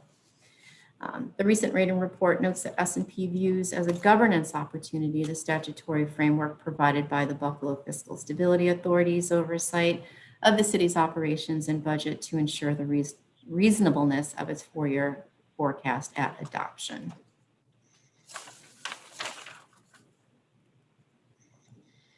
We did conduct a review to determine savings if an alternate financing was to be conducted by BFSA.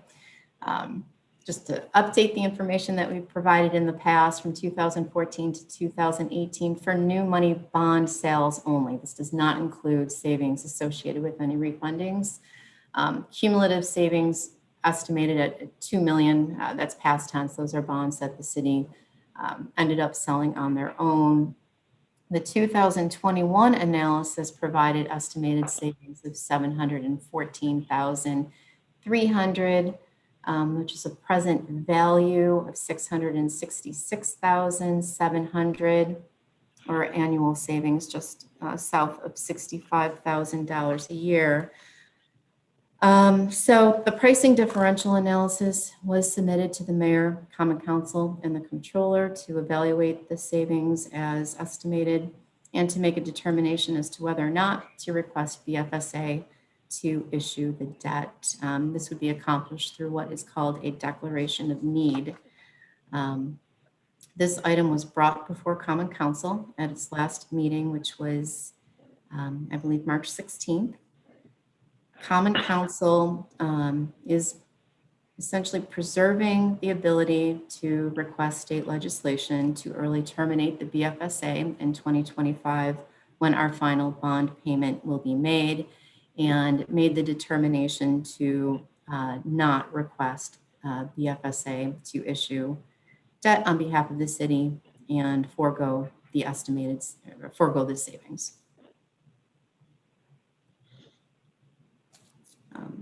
Couple final comments. The total amount of projects to be funded are 64.4 million. The final maturity is 2032. As of today, the city controller has not submitted the proposed terms of the borrowing to BFSA for review. Therefore, this authority is unable to meet its responsibilities related to the review and comment on the terms of the proposed borrowing at this time under Section 3859 of the BFSA Act. So presumably we will need to hold a special meeting to review the proposed terms. That summarizes comments. I will turn it back over to you, Chair Olson. Okay, any questions for Jeanette? Hearing none, our final city item is to review the cash flow forecast as was prepared by the City Controller's Office.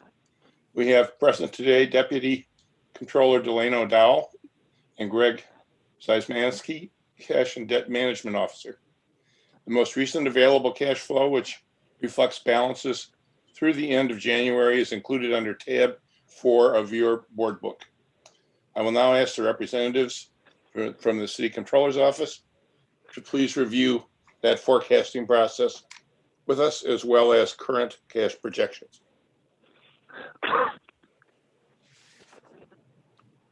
Good afternoon, everyone. Yes, we do have, I guess, the January cash flow report.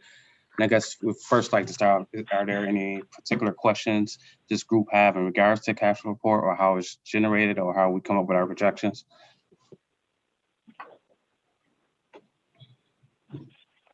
I guess we're either informed or no questions?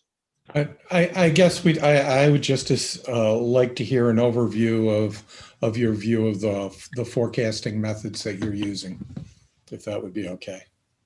Okay, Greg, would you like to start off? Sure. So we basically utilize the budget that's created and as the base for the cash flow. And I look back at historical data the last couple of years and examine the trends of receipts and disbursements to kind of project out the monthly amounts. And obviously, as the year goes on, those amounts change, and the future projections for those months get adjusted going forward. So are you using a 3-year, 5-year monthly moving average? Is that what you're looking at? Because we changed kind of the format the last couple of years. I've on the current one, it's the 2 years I went back. Okay. It's more in line with the budget categories, where in the past it wasn't. Okay, so you're using a 2-year. Are you trying to calculate any bands with that for variances in cash flow then month over month that trigger then either a review or a discussion of bringing them back within lines, or is that just done on an individual basis looking at each month, or do you have benchmarks? No, it's just on an individual basis looking at each month. I mean, obviously there's some things that are easier to predict. And then there's other things that are, especially in the current year that is very difficult to kind of project out. Sure. Are you doing any of this, doing any kind of seasonal adjustments or anything to be able to compare variances June to January, or different changes that might trigger a discussion of your cash flow? I mean, I do look back and, look and compare to what was actually projected and, what the actual result was. Mhm. And just to add to what Greg does, as Greg stated, when this cash flow report is created, it's based off projections. He might look at back at 2 years of data. Throughout the year, we'll review and make adjustments accordingly to our projections. And it's based off the information we have at the time. So as information becomes available, we'll make our adjustments. And when we do look at the variances from projected to actual, and one thing we also do is we provide a copy of this cash flow report to the Bfsa, and we also file a copy of this cash flow report with the Common Council. So it's public information.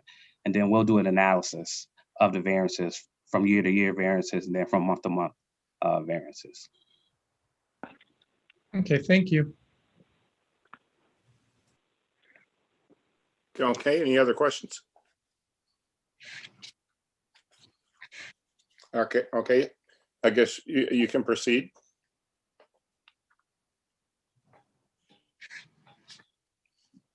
Proceed as it. I mean, if this group doesn't have any other questions, as we've stated, we look at the budget. We look to see where actual cash receipts came out. As you can see, we also we have a cash flow report for the Board of Education, and then the combination between the two. We primarily reconcile and review the City of Buffalo cash projections. We work with the administration, also inform the Common Council of the cash activity for the city. We know in regards to the middle part of the fiscal year, the concern if funding would be available. We waited to see if the federal stimulus will occur. Also, the tribal compact, you guys, because as this group can see, we projected to receive those funds at least by the last month of the fiscal year, which is June 2021. We monitor this report daily, monthly, just so we can give a summary of where the city is at in regards to, from a cash perspective. And any questions anyone on this call, we can and will answer once those questions are provided with the direction of the comptroller. Yeah. Thank you. Given all of the COVID issues, do you have an idea of what would trigger your having to borrow to cover cash flow issues before the federal money comes in, which now looks to be another couple of months? So what would the process be for you to then recommend to the city that it would be time to borrow for cash flow purposes? Well, I think that's a conversation the comptroller and her team are having since the beginning of the fiscal year. Looking at the cash projections that Greg and his team has put together, we really started back in July, I believe, having conversations with the administration. And then the comptroller really wanted to look at January, where we're at in regards to the federal stimulus. So right. I guess I'm looking at a variance of 66,000 projected for next month.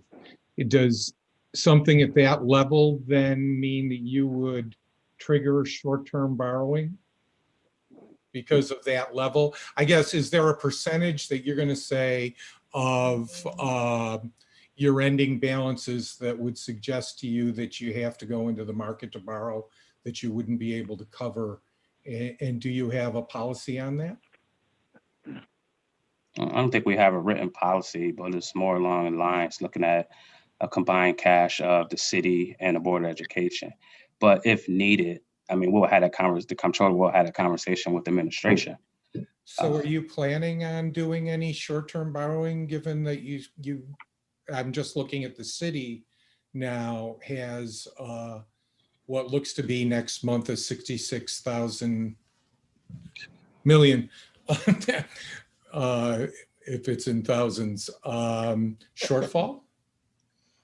Or are you just going to use, I mean, I know you can use the Board of Education's funding, and I can't see the bottom where you have the combined cash flow, but are you just going to use money from the Board of Education to cover any cash flow deficits?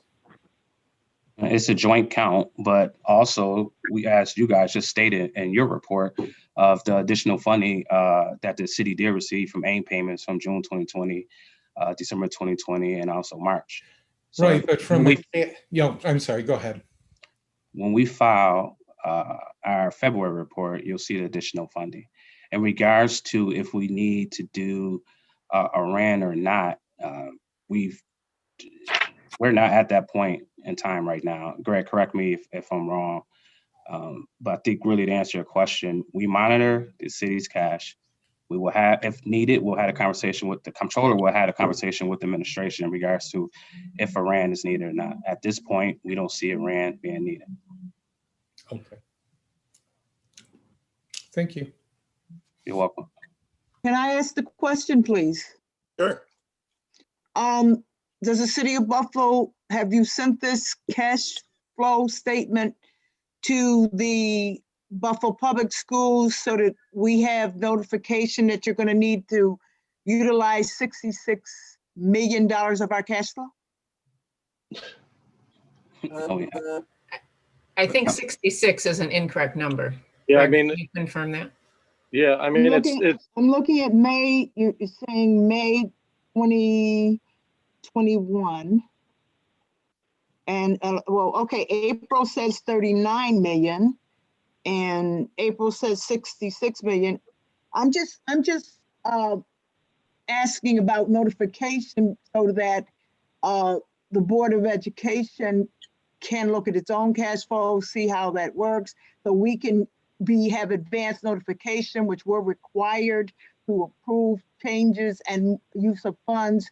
So we just want to be able to do our due diligence. So I'm just asking a question: if this has been submitted to Buffalo Public Schools, including myself, Chairman of Finance and Ops, and to our CFO, so that we can be aware that this is what you would like to do with our funds. You know, we want to work cooperatively, but there's got to be communication.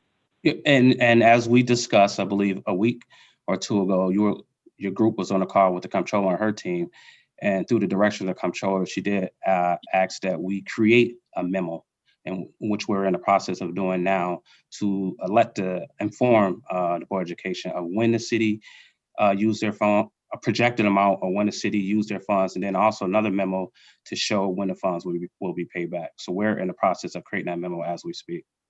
That's wonderful. And the other issue, could you please contact our CFO, Jeffrey Pritchard, because earlier on this meeting, they were reporting about the audit findings for the Buffalo Public Schools. And one of the audit finding is, as we made you aware, the auditors are citing us because we have to have some kind of interest earnings on this large amount of cash being used. And I mean, it doesn't have to be $1 million. The market isn't bearing that, but we don't want audit findings, and we want to just obey the accounting rules and the laws. You know, we want to work with you, but we need to obey the accounting rules.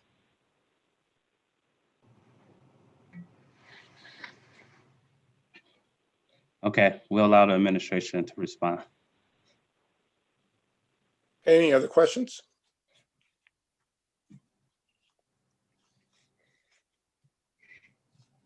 Okay, thank you very much.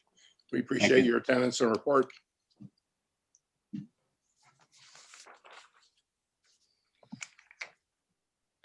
Okay, I believe, excuse me, next on our agenda are items related to the Buffalo Urban Renewal Agency.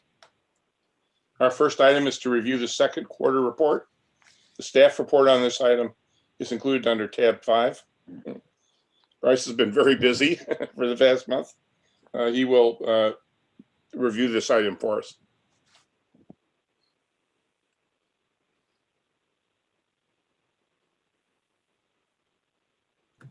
There we go. You done mute first. Thank you for giving me the opportunity to address the board again.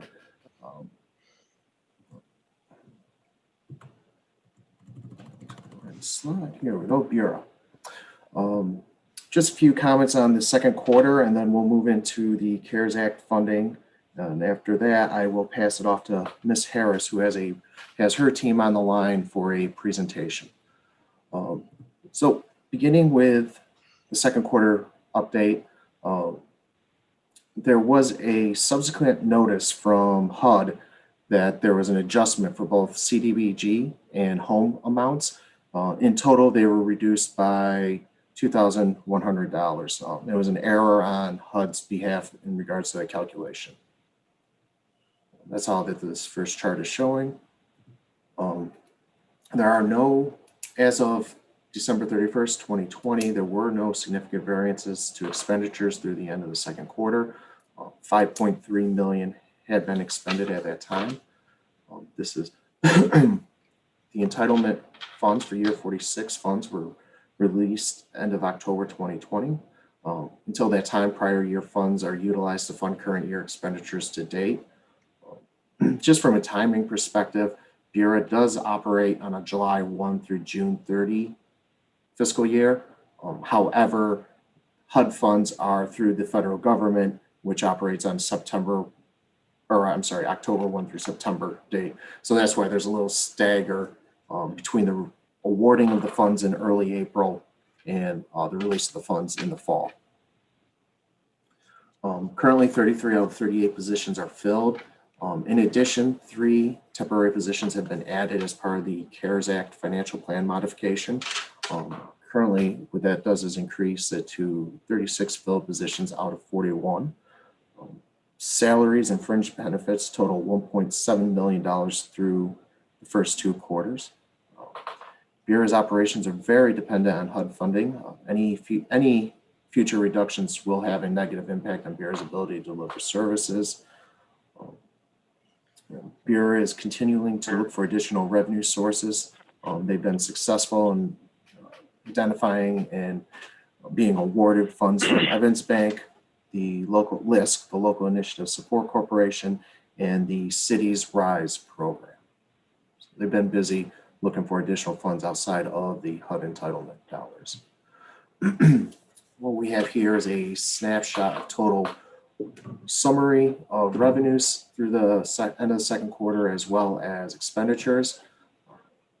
Total revenues were budgeted at 4.9 million. However, through that time, 7.9 million were received for a positive favorable variance of 3.1 million or 62.9%. In regards to CDBG and home, that's really timing related. The funds are there, they can draw them down, but were not needed at that time. The all other is significantly increased at this time, and that's attributed to the sale of a property, close to $2 million for the sale of the property. So that's why that's so high. Regards to expenditures, actual expenditures exceeded budgeted amount by almost 600,000, and total at 5.3 million. Significant amount of that is through home program costs. This is really timing related. Subrecipients had put in requests to draw down funds as projects move forward.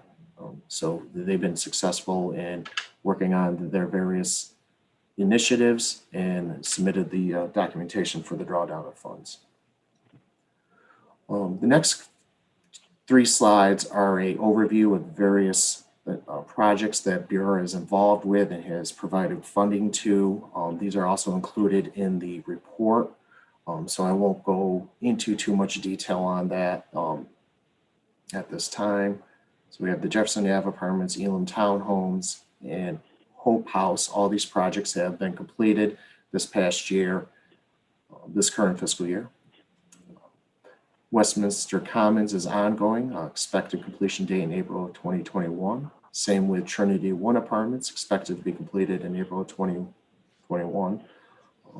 Fillmore Avenue investment should be wrapping up between March and April of 2021. There is the project at the 892 Genesee Street Polygyne Suites. They are expecting this project to wrap up between May and June of 2021. There's several new projects that were just coming online in December. One of them is the 1373 Main Street, Main Utica Square Apartments. This one is led by the Bethesda Community Development Corporation. When it's complete, the project will consist of a mix of 4 one-bedroom and 2 two-bedroom apartments. They're expecting a completion date of January 2022 on that one. Excuse me. Another new project moving forward is with the Western New York Veterans Housing Coalition at 57 Howard Street. It's going to consist of constructing 65 units of affordable housing. There are 5 sites that include a total of 26 parcels. There is 253 Virginia Street, which is in partnership with Hispanics United of Buffalo. This is a development of supportive housing. Upon the completion of the project, contain 46 one-bedroom rental units for senior citizens age 55 and older. We also have the 695 Genesee Street, the Mount Aaron Village Apartments.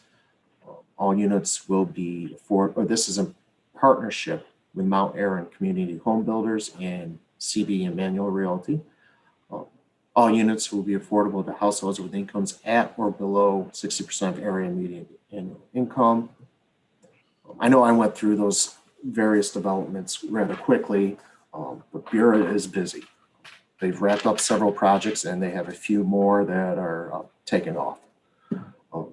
As I previously said, Bfsa continues to look for additional revenue sources. Bfsa is currently out of contract with their union, CSE Local 815. Bfsa continues to conduct business as usual after federal execution of a search warrant last year. There were no restrictions placed on any of Bfsa's operations. They can continue to draw down and expend funds as needed. And last March, Bfsa received a $11.4 million in funding under the CARES Act from HUD. And they have submitted a modified 2021-2024 financial plan to reflect the increase of these entitlement funds. If there's no questions in regards to the second quarter, I will just touch upon a few highlights of the CARES Act funding and then turn it over to Ms. Harris. Very good. As I said previously, the CARES Act was passed by Congress and signed into law March 27, 2020, and it allocated $11.4 million in community development block grants known as CARES Act, CDBG-CV, and close to 89,000 in emergency shelter CARES Act funding. Proposed financial plan modification allocates $11.4 million of the CDBG-CV funds over the 4 years of Bfsa's 2021-2024 financial plan. The funds are required to be dispersed by January 6, 2027. The ESG-CV funds are administered by the city and are not included in the Bfsa's annual budget or financial plan. However, they are trying to leverage those funds to assist in some of the investments that Bfsa will be making. Buffalo Common Council approved the receipt of the CARES Act funds and modification of the program year 46 annual action plan. The financial modification is scheduled or was scheduled to be reviewed by the Bfsa Board of Directors this morning. What we have here is the impact of the modified expenditures. So the first line you have is the original budgeted expenditures over the 4 years of the financial plan, starting with 12.7 million, going up to 12.9 million fiscal year 22. No, And then maybe a little. decreasing down to 12.3 million in the last 2 years of the financial plan. The next line is the modified expenditures, and you'll see that in each year of the financial plan, there is an increase. So in year one, that increase is 4.6 million or 36% increase. And then it's drops down to 2.3 million in the 3 remaining years. Similar to other HUD allotments and entitlement funds to Bureau, they will be able to roll funds forward. So any funds not dispersed in the current fiscal year will be moved into fiscal year 22, 23, and 24. Bureau has discretely broken out the CDBG CV funds. So what we have here are the grant revenues and related income. What they added was what I highlighted there. So if you take that portion out, this was the previous financial plan that was submitted and reviewed back in May. And you can see the amounts that the CARES Act funding has increased over the 4 years of the financial plan. And then on the expenditure side, they've gone in and broken out in both the expenditures in both program costs and delivery, as well as in the admin section over the 4 years of the financial plan. This is just a quick snapshot that I originally presented in December. It's just identifying the major areas of where the 11.4 million is being allocated to. And I believe Ms. Harris and her team will be going into more detail on that. And then conclusions on the CARES Act financial plan modification. Bureau has submitted a balanced modified 2021-2024 financial plan. Submitted changes reflect the increase of 11.4 million in additional resources provided through the CDBG CV grant. Outside of these increases for the CARES Act funds, there are no changes to revenues or expenditures. The level of grant funding will be monitored by Bureau and city personnel on an ongoing basis. With that, I would welcome Ms. Harris to join us. I know her and her team are on the call, and she has a presentation to share with us. Hello, everyone. Thank you for having Bureau on this call to present this critical information this afternoon. My name is Dana Harris. I am the Communications Manager with the Buffalo Urban Renewal Agency. And I am going to go ahead and share my screen so that you all may be able to see my presentation here.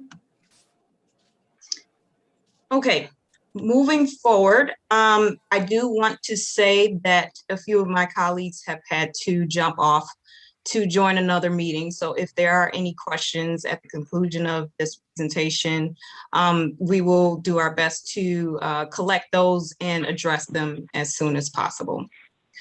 So to give you an overview, the Stand Up Buffalo programs, the City of Buffalo and Urban Renewal Agency established a framework using the CARES Act funding to address a number of emerging needs from COVID-19. And this framework takes a restorative approach based upon an extensive analysis of the impacts that the pandemic has had on the city's residents and neighborhoods. So the Stand Up Buffalo programs speak to both immediate needs and longer term recovery strategies. And while some of these programs are new to Bureau, much of the city's response is directed to improving and expanding existing programs within the agency. So the city has tracked 6 factors, including infection rate, recent job losses, property condition, housing cost burden, rent burden, and poverty rate by neighborhood. So these factors include variables directly related to the pandemic, and as well as pre-existing needs that have been exacerbated by COVID. And although funding for all programs will be made available citywide, we are prioritizing outreach to the vulnerable neighborhoods that have experienced the greatest impacts from COVID-19. So I'm just going to briefly go through these slides provided by our program and project analyst, Mr. Keith Lucas. Always gives a wonderful breakdown of data and mapping for presentation.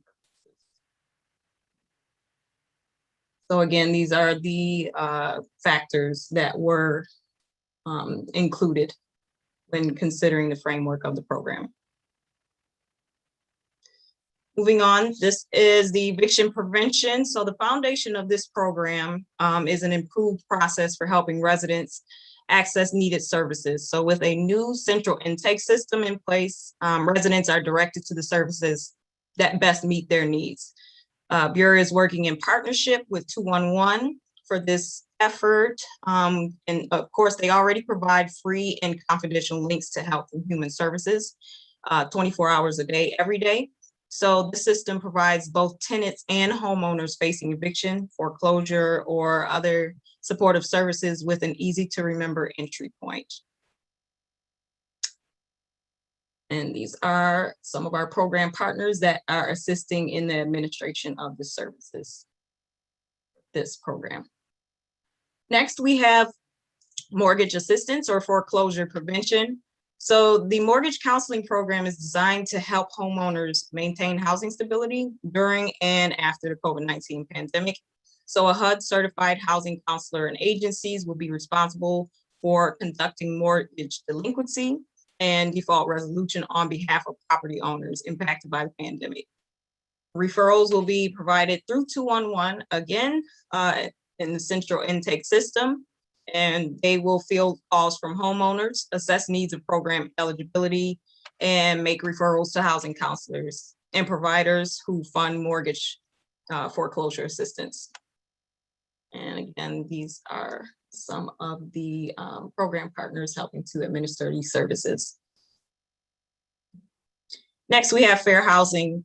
Historically, the number of fair housing complaints increases in the aftermath of a disaster or emergency. So the provision of widespread, highly visible outreach and education activities dealing with fair housing requirements is essential during this critical time. So renters are already facing increased discrimination, including harassment and intimidation.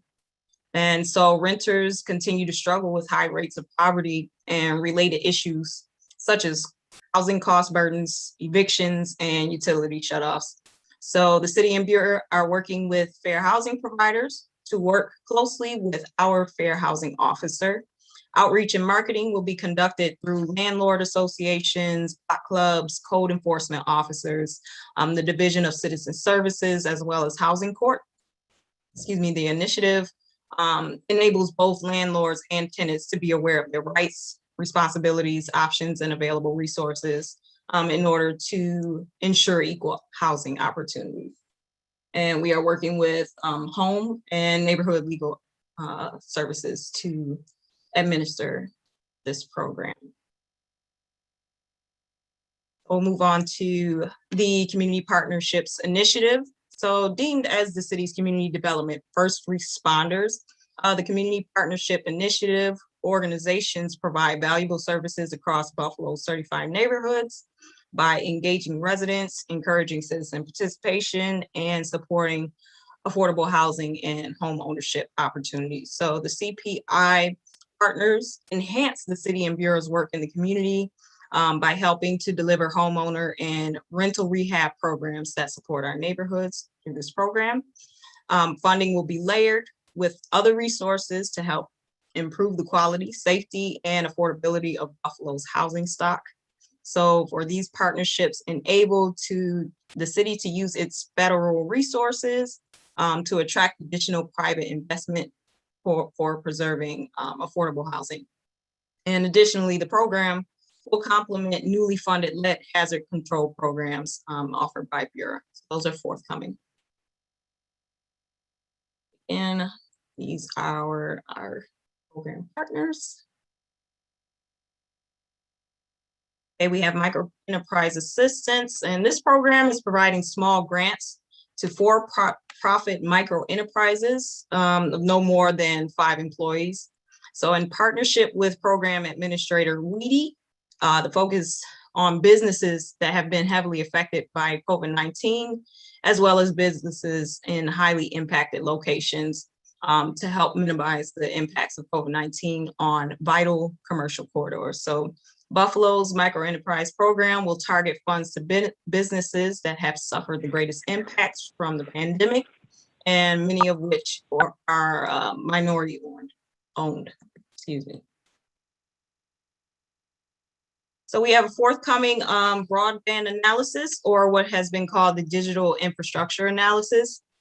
So as a result of the pandemic, there's been a renewed focus on the internet as a critical social and economic infrastructure element. And there's been a decreased demand for connectivity due to telemedicine, distance learning, remote working, online banking, and other daily services. So securing access to the internet has become a critical and reliable, equitable, high bandwidth, and affordable internet. It's important for people at every age at this point. So the city and Bureau have engaged consultant ECC Technologies to conduct a comprehensive analysis of existing services and gaps in broadband and internet connectivity. So this analysis will serve as a guide for future digital infrastructure to help strengthen Buffalo's digital equity by informing decision makers about the challenges faced by low-income residents, communities of color, and small businesses. So again, we are working with ECC Technologies to administer this broadband analysis study. And just to give you an update as far as communications regarding the Stand Up Buffalo program. So this initiative was initially announced in a press release back in February, and we officially launched the programs February 8th. And so far I have distributed the Stand Up Buffalo bundle. And this consists of digital flyers for each program, which have been displayed throughout this presentation on the individual program slides.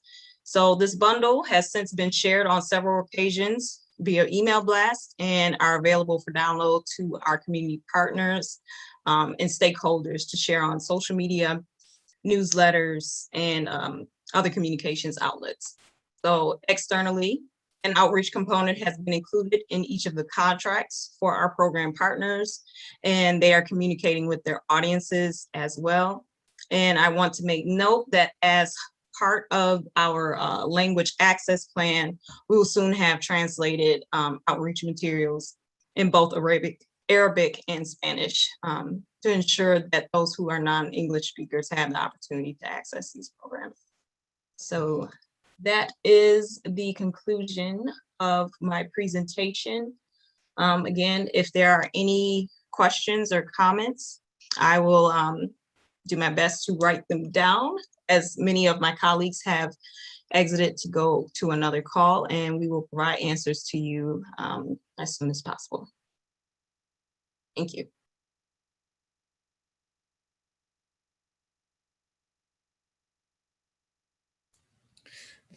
Thank you, Dan.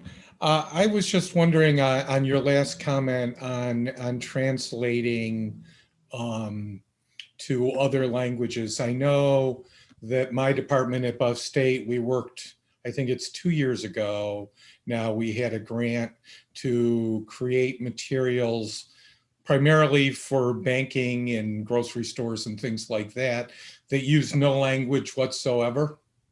I'm sure we would be more than happy to sit down and talk to you about, helping you with the kind of materials in the future if you wanted to come and talk to us. Oh, that's fantastic. And yes, we will take the opportunity to come and speak with you any time. Thank you so much for offering.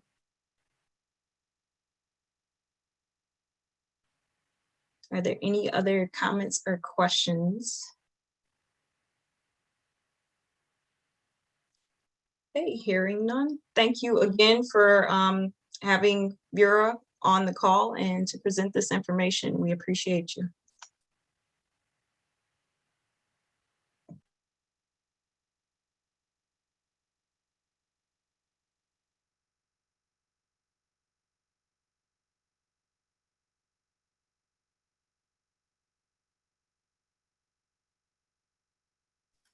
Chair Olson, I believe you're muted at the moment.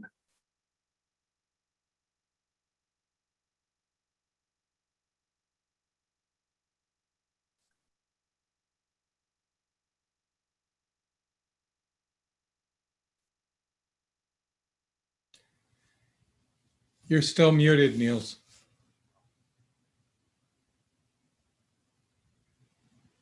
It should be on the bottom of your screen. If you go to the Okay, bottom. got it. Is that better?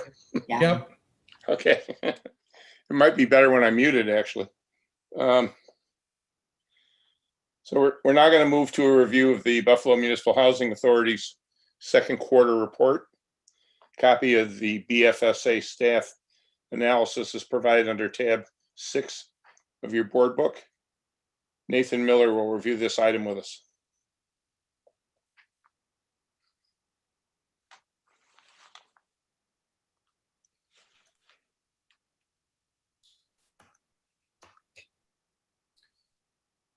Hi, good afternoon, everybody.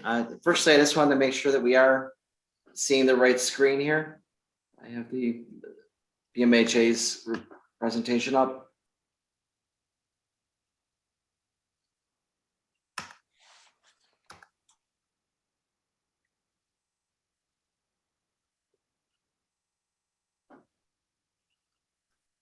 It's not up on mine, but that may be my fault.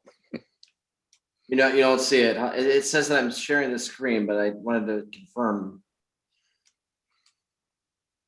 I see it. I see it too, Nathan. Okay, Okay. very good. So you're But I'm gonna fine. go full screen with this.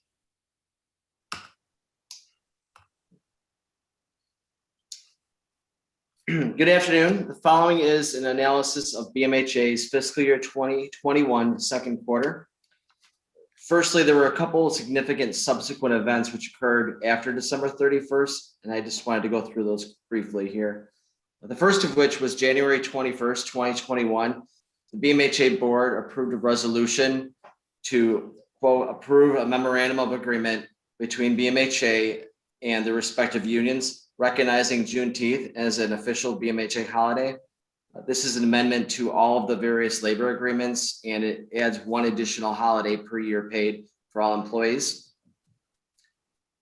The second item was February 23rd, 2021. HUD announced the nationwide, the capital fund programming, and BMHA's 2021 award is going to be $11.8 million.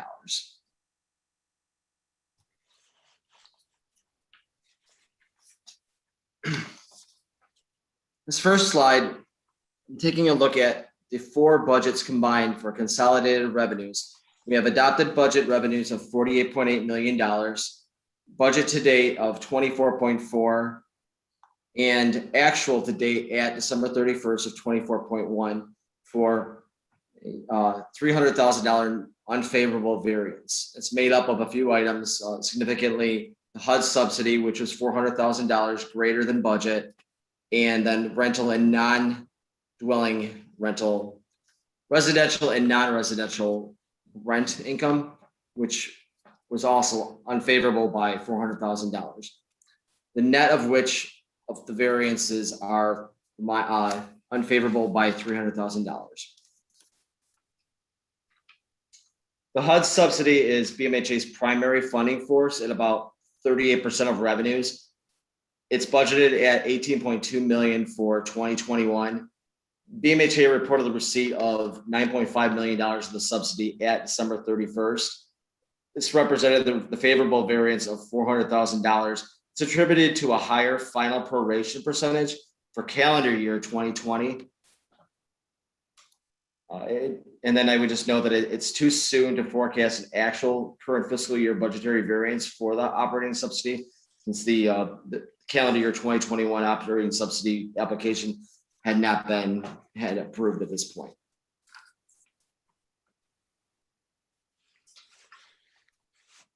Here we take a closer look at the net dwelling, non-dwelling income.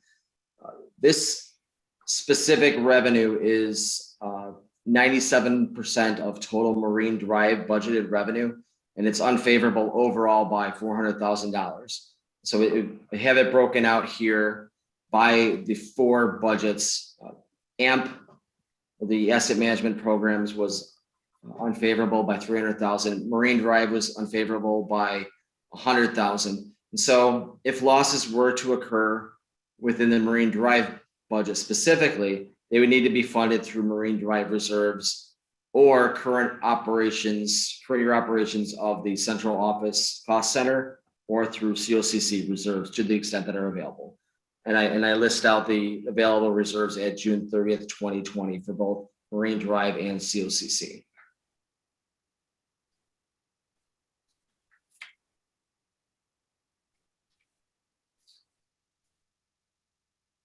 BMHA 2021 consolidated expenditures are budgeted at $47 million. Budget to date at the end of the second quarter were 23.4, representing 47.2% of budgeted expenses. This was overall favorable by 1.2 million.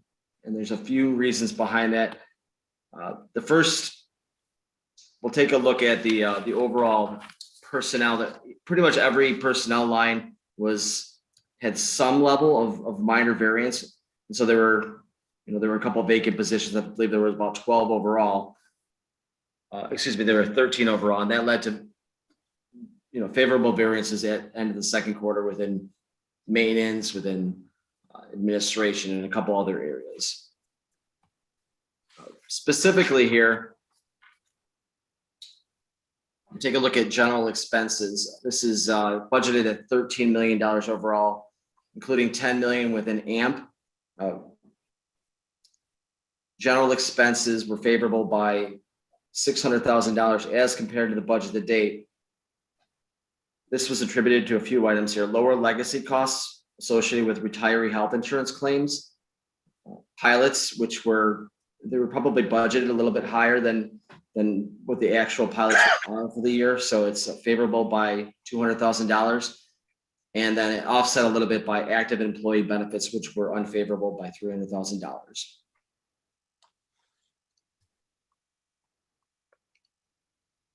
I just touched upon the personnel.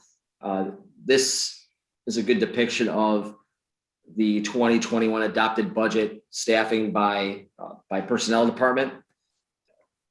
The budget includes 158 FTEs. Actual at December 31st were 145 with a 13 FTE variance. The 2021 total employee salaries and benefits combined for all four budgets is about $11.5 million. And then subsequently, there were some favorable variances associated with employee compensation and benefits due to the vacancy.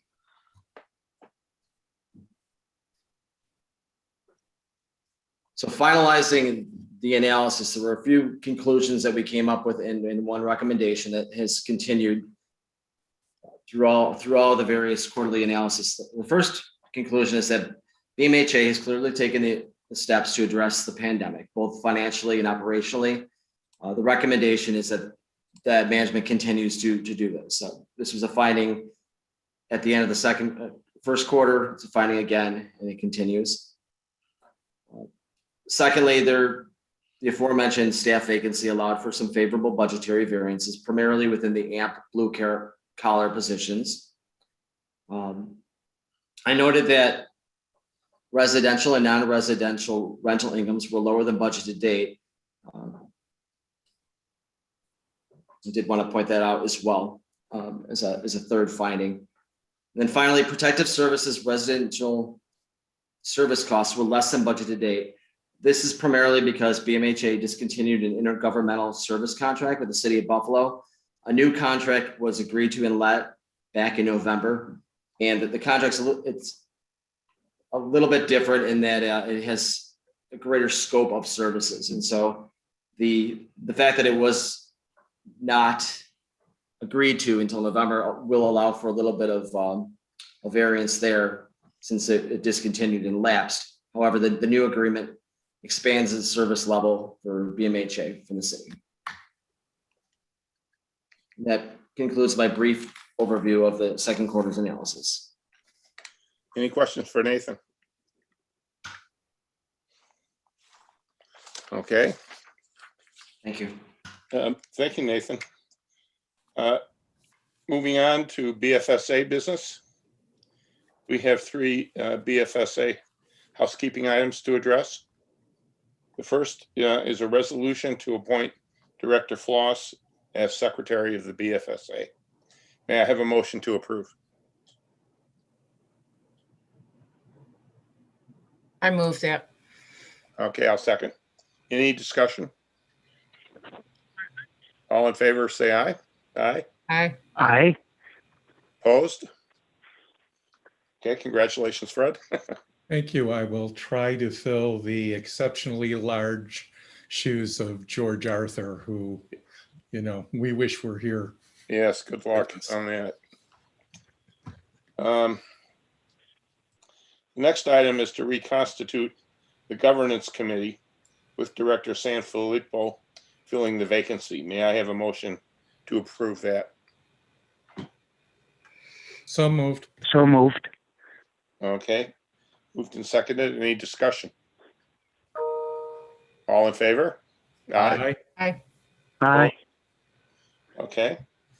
And our final housekeeping business is an informational item related to our office lease, which Jeanette will discuss with us. I just have a couple informational comments to provide to the board, which is I want to convey that I will be looking into new building lease space, considering the shift in market rates. We are currently leasing month to month here. And just conveying it to the board that, if a good opportunity arises for moving, that we will be entering into a new building lease. Okay. Were there any questions or comments on that? Or any concerns from any of the directors? I know you've been working Extra window, diligently huh? to try to resolve the problems without much response, which is unfortunate. It's a lovely office. We finally do have a window that's not at risk of falling out. Bryce is back in his office. He is. He's back. Yep. He can use his office again. Well, it's been a long, slow slog, that's for sure. Any questions for Jeanette about the lease? I think this is also about rental rate, correct, Jeanette? Not just landlord manners. It is. It absolutely is. And I think now is just an opportune time to take a look to see what's available in the market. And as I said, if there's a good opportunity to make a move. There should be one, you think. I would think so. Any other questions for Jeanette?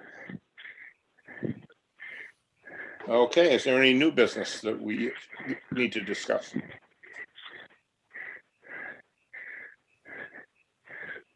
Okay, hearing none, this concludes the meeting of the Buffalo Fiscal Stability Authority. Is there a motion to adjourn? So moved. I'll second that. All in favor? Aye. Aye. Aye. Okay, that concludes the meeting. Thank you, everybody.